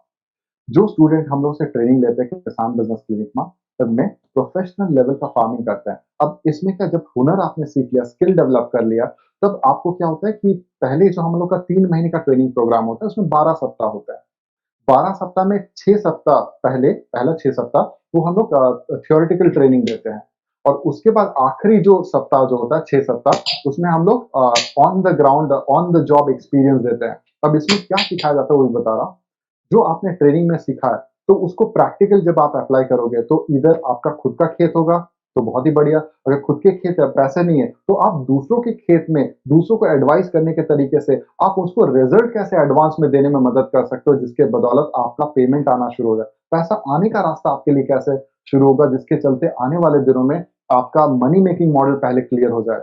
क्योंकि मनी मेकिंग मॉडल अगर आप जितने लोग भी यहाँ पे अटेंडीज हैं यहाँ पे उनको हम लोगों ने सबको व्हाट्सएप के ज़रिए कुछ मैसेज भेजे थे, जहाँ पे कितने तरीके से वो कमा सकते हैं। मतलब किसान का खेत नॉर्मली क्या होता है, किसान का खेत एक लिमिटेड लैंड पे रहता है, तो लिमिटेड लैंड पे लिमिटेड प्रोडक्शन ही आ सकती है और वहीं पे उसकी सोच भी लिमिटेड हो जाती है, उसकी ज़िंदगी भी उसी तक रह जाती है। तो इस भवसागर से अगर आपको निकलना है, तो सबसे पहले आपको ज़मीन के साथ नहीं, ज़मीन के ऊपर आपको खेलना पड़ेगा। सबसे पहले आपने खुद स्किल डेवलप किया, उसके बाद आपको हम लोग आखिरी के 6 सप्ताह में जो practical on ground practical experience है, तो वहाँ पे बताते हैं कैसे आप दूसरे फार्मर्स को अपने अंडर में लेके उसको ट्रेन करके तैयार कर सकते हो और उसको पहले मनी मेकिंग मॉडल बना के दो। सामने वाले को कैसे आप 10 रुपए कमाने में मदद करोगे, जिसके दम पे 2 रुपया आपकी भी कमाई हो जाएगी। तो पैसा आने का रास्ता कैसे खोलोगे, वो ज़्यादा इम्पोर्टेंट है। और उसके बाद फिर नेक्स्ट स्टेप हम लोग बताते हैं कि फिर आप अपना फार्मिंग मॉडल कैसे स्टार्ट कर सकते हो। तो ये है मैम। हाँ, तो वो ट्रेनिंग ज्वाइन करने का प्रोसेस क्या रहेगा? प्रोसेस ऐसा है कि मैम पहले तो 3 जो पैकेजेस दिखाए गए हैं, उनमें से आपको कोई एक सिलेक्ट करना पड़ेगा और उसके बाद जब आप सिलेक्शन लेते हो, उसके बाद पेमेंट करने के बाद हम लोग हमारी टीम आपको डायरेक्ट ट्रेनिंग प्रोग्राम में एक्सेस दे देते हैं। ओके। तो यहाँ यहाँ से आपका जितना भी ट्रेनिंग है हमारा प्री रिकॉर्डेड यूट्यूब वीडियोज़ है, जिसको हम लोग आपको व्हाट्सएप के माध्यम से शेयर करते हैं और उसके बाद फिर आप जैसे हर एक वीक में एक मॉड्यूल होता है जिसमें 3, 4, 5, 6 वीडियोज़ होते हैं। तो उस मॉड्यूल के रिगार्डिंग जो भी आपके सवालात होते हैं, वो आप हमारे कस्टमर केयर में कॉल करके पूछ सकते हो और वो प्रॉब्लम आपका देन एंड देयर सॉल्व कर देगा। तो ले दे के आपके पास पूरा 3 महीने का टाइम पीरियड हम लोग आपको देते हैं, जिसपे आप जब इसको इम्प्लीमेंट कर रहे होंगे, तो कोई भी बांधा, दिक्कत या कोई भी सवाल आता है, तो उसको आपके प्रॉब्लम को सॉल्व करने में हम लोग आपकी मदद भी करते हैं। अच्छा। हाँ मैम। उसका फीस स्ट्रक्चर क्या है? मैडम अगर आपने लेट से जॉइन किया है तो हमारे यहाँ पे 3 टाइप के पैकेजेस हैं। एक तो जो बिजनेस माइंडसेट है, जिनका खुद का बिजनेस करना है, तो उनके लिए 25,000 रुपए वाला पैकेज है। जिनको जॉब करना है और खुद का स्किल डेवलप करते हुए, उनके लिए आपका 12,000 रुपए का पैकेज है। और आखिरी जिनको 12 और 25 के बीच में समझ में नहीं आ रहा कि इतने बड़ा इन्वेस्टमेंट करे या ना करे, इन दैट केस जैसे हलवाई के दुकान में नहीं होता कि भाई आप एक मिठाई खा के देखो टेस्ट ट्रायल करने के तरीके से, तो वैसे 1,000 रुपए में भी हमारा डेमो क्लासेस है, जिसको आप करते हुए अगर आपको कॉन्फिडेंट आता है एक मिठाई खाते हुए, तो आप ऑब्वियसली आपका रास्ता क्लियर है। आपको क्लियरली पता चल जाएगा कि आपने अपना जो इन्वेस्टमेंट वो सही जगह किया या कहाँ किया, तो आपको क्लैरिटी आ जाएगी। Okay, thank you. हाँ जी, बिल्कुल। थैंक और सभी दर्शकों का मैं हार्दिक आभार व्यक्त करता हूं कि आपने 7 बजे से लेके अभी करीब 8:30 बजे 1.5 घंटा हमारे साथ ज्वाइन रहे हैं और मैं समझता हूं कि 2-3 दिनों से कम आपने वेट किया होगा कि ये प्रोग्राम कब शुरू होगा और इसमें क्या जानकारी मिलेगी। पूरे देश से ही लोग जुड़े थे और विवेक जी ने काफी मेहनत की अपनी जो लिंक है उसको लोगों तक पहुंचाने के लिए। आपका उत्साह भी काफी है, आप यंग हो इसलिए आपका उत्साह है। मुझे भी अच्छा लगा कि आप हमारे साथ जुड़ने के लिए काफी उत्साह था आपके मन में। करीब मैं समझता हूँ कि 2 महीने से हम कांटेक्ट में हैं कि क्या किया जाए आगे। तो उस दिशा में हमने आज एक ये पहली स्टेप या पहला कदम हमने बढ़ाया है और देखते हैं कि इसके बाद में हम इसको और जनरलाइज कैसे कर सकते हैं और ज्यादा से ज्यादा लोगों तक हमारी जो संकल्पना है ये कैसे पहुंचा सकते। तो भारत सरकार की जो संकल्पना है कि किसानों की आय दुगुनी हो, तो हम लोग इस तरीके से भी लोगों की आय दुगुनी करने का प्रयास कर सकते हैं। पहले तो माइंडसेट ही बदलना पड़ेगा। माइंडसेट बदला तो मैं समझता हूँ कि काफी चीजें उसमें आ सकती हैं। कुछ लोगों को मेहनत करने में ही आनंद आता है लेकिन पैसे नहीं मिलते, तो उनका माइंडसेट बदलना पड़ेगा। स्मार्ट वर्क करो, पैसा भी आना चाहिए, आनंद भी मिलना चाहिए और हेल्थ भी अच्छी रहनी चाहिए। और कंज्यूमर को भी कुछ आपसे एक अच्छी चीज जानी चाहिए, तभी आपका पूरा जीवन सफल होगा। आपके बच्चों के लिए पढ़ाने के लिए आपके पास रिसोर्सेस होंगे। तो इस टाइप का पहले तो माइंडसेट चेंज करने का काम करने की जरूरत है, ऐसा मैं समझता हूँ। तो आप भी कुछ कहना चाहेंगे तो कहिए एक बार। सर एक चीज मैं बताना चाहूंगा कि जो किसान बिजनेस क्लिनिक में जो हम लोग अपने स्टूडेंट्स को तैयार करते हैं, तो क्या होता है सर, जैसे मैंने पहले बताया कि 3 माइंडसेट के लोग होते हैं। एक होते हैं लेबर माइंडसेट वाले किसान, दूसरे होते हैं मैनेजरियल माइंडसेट वाले किसान और तीसरे होते हैं बिजनेस माइंडसेट वाले किसान। ठीक है सर। अब क्या होता है, जो लेबर माइंडसेट वाले जो किसान होते हैं वो मैनेजमेंट वाला पार्ट हैंडल नहीं करना चाहते हैं, समझ रहे सर। और जो मैनेजमेंट वाले हैं वो लेबर वाला नहीं करना चाहते। ठीक है। और क्योंकि यंग लड़के गांव के हो गए, वो गए नहीं हम तो कहते हैं मैनेजर वाला काम करेंगे, हम लेबर वाला काम नहीं करते। तो वो जो यंग जनरेशन, जो मैनेजरियल माइंडसेट वाले जो लड़के हैं, जो स्मार्टफोन चलाते हैं, तो इनको अगर प्रॉपरली ट्रेन किया जाए ना सर, तो वो फार्मिंग में वो गैप नहीं आएगा। और सही। ये लड़के लोग सही इम्प्लीमेंटर की तरह फार्म पे जाके जो लेबर माइंडसेट वाले किसान हैं उनको मार्गदर्शन देने के तरीके से प्रॉपरली बिजनेस का एग्जीक्यूशन प्लान उनको दे देंगे और ये दनादन उसको एग्जीक्यूट करके उसको खत्म कर। तो प्रॉपर एक असेंबली लाइन जैसा बना के रखना, ट्रेन के असेंबली लाइन की तरह, यहाँ से यहाँ आप मुझे करके दो, फिर यहाँ से यहाँ मैं पिकअप लेता हूँ और जहां पे मैं खत्म हूँ वहां से आप वहां पे पिकअप ले लो। तो ये असेंबली लाइन की तरह जब पूरा प्रोडक्शन साइकिल एक फैक्ट्री की तरह आ जाएगा सर, उस दिन हमारा जो यंग जो एजुकेटेड लड़का है गांव का, वो भी अनएम्प्लॉयड नहीं रहेगा। और इनफैक्ट जो गांव में जो जिनको शहर में अभी मार्केट में इंडस्ट्री रिसेशन हो चुका है, नौकरियां जा रही है लोग की, तो ऐसे लोग भी, पढ़े लिखे समझदार लोग भी इस फार्मिंग जैसे नोबल प्रोफेशन के साथ जुड़ सकते हैं। आपने बहुत अच्छी बात बताई कि ये 4 टाइप के जो माइंडसेट है, मैं तो समझता हूँ कि एक फैमिली में भी हो सकते हैं। आजकल फैमिली छोटे हैं, लेकिन आप ये चारों टाइप के एक फैमिली में मिल जाए तो एक फैमिली एक पूरा प्रोडक्शन यूनिट बन सकता है। और उसके यदि नहीं है तो फिर अपने पड़ोसी या अपने दोस्त उनको मिला के कर सकते हैं। तो एक काम करेगा, एक बिजनेस का थिंकिंग करेगा, एक मेहनत करेगा, इस टाइप का एक पूरा स्ट्रक्चर फैमिली में या तो दोस्तों में मिलकर हो सकता है। और छोटे-छोटे मैं समझता हूँ आत्मा के जो ग्रुप्स है ना, 10 लोगों के ग्रुप्स, तो उसमें तो ये सब हो सकता है। लेकिन किसी ने इस टाइप से उनको ग्रूमिंग या नर्चरिंग नहीं किया है, इसलिए वो मॉडल थोड़ा-सा वीक पड़ गया। लेकिन इस टाइप का माइंडसेट उसमें यदि डाला जाए तो 10 लोगों का आत्मा का ग्रुप जो है, उसमें तो बहुत कुछ काम हो सकता है। हेनरी फोर्ड उसके बाद भी आप हेनरी फोर्ड को भी देखेंगे, हेनरी फोर्ड का भी यही था।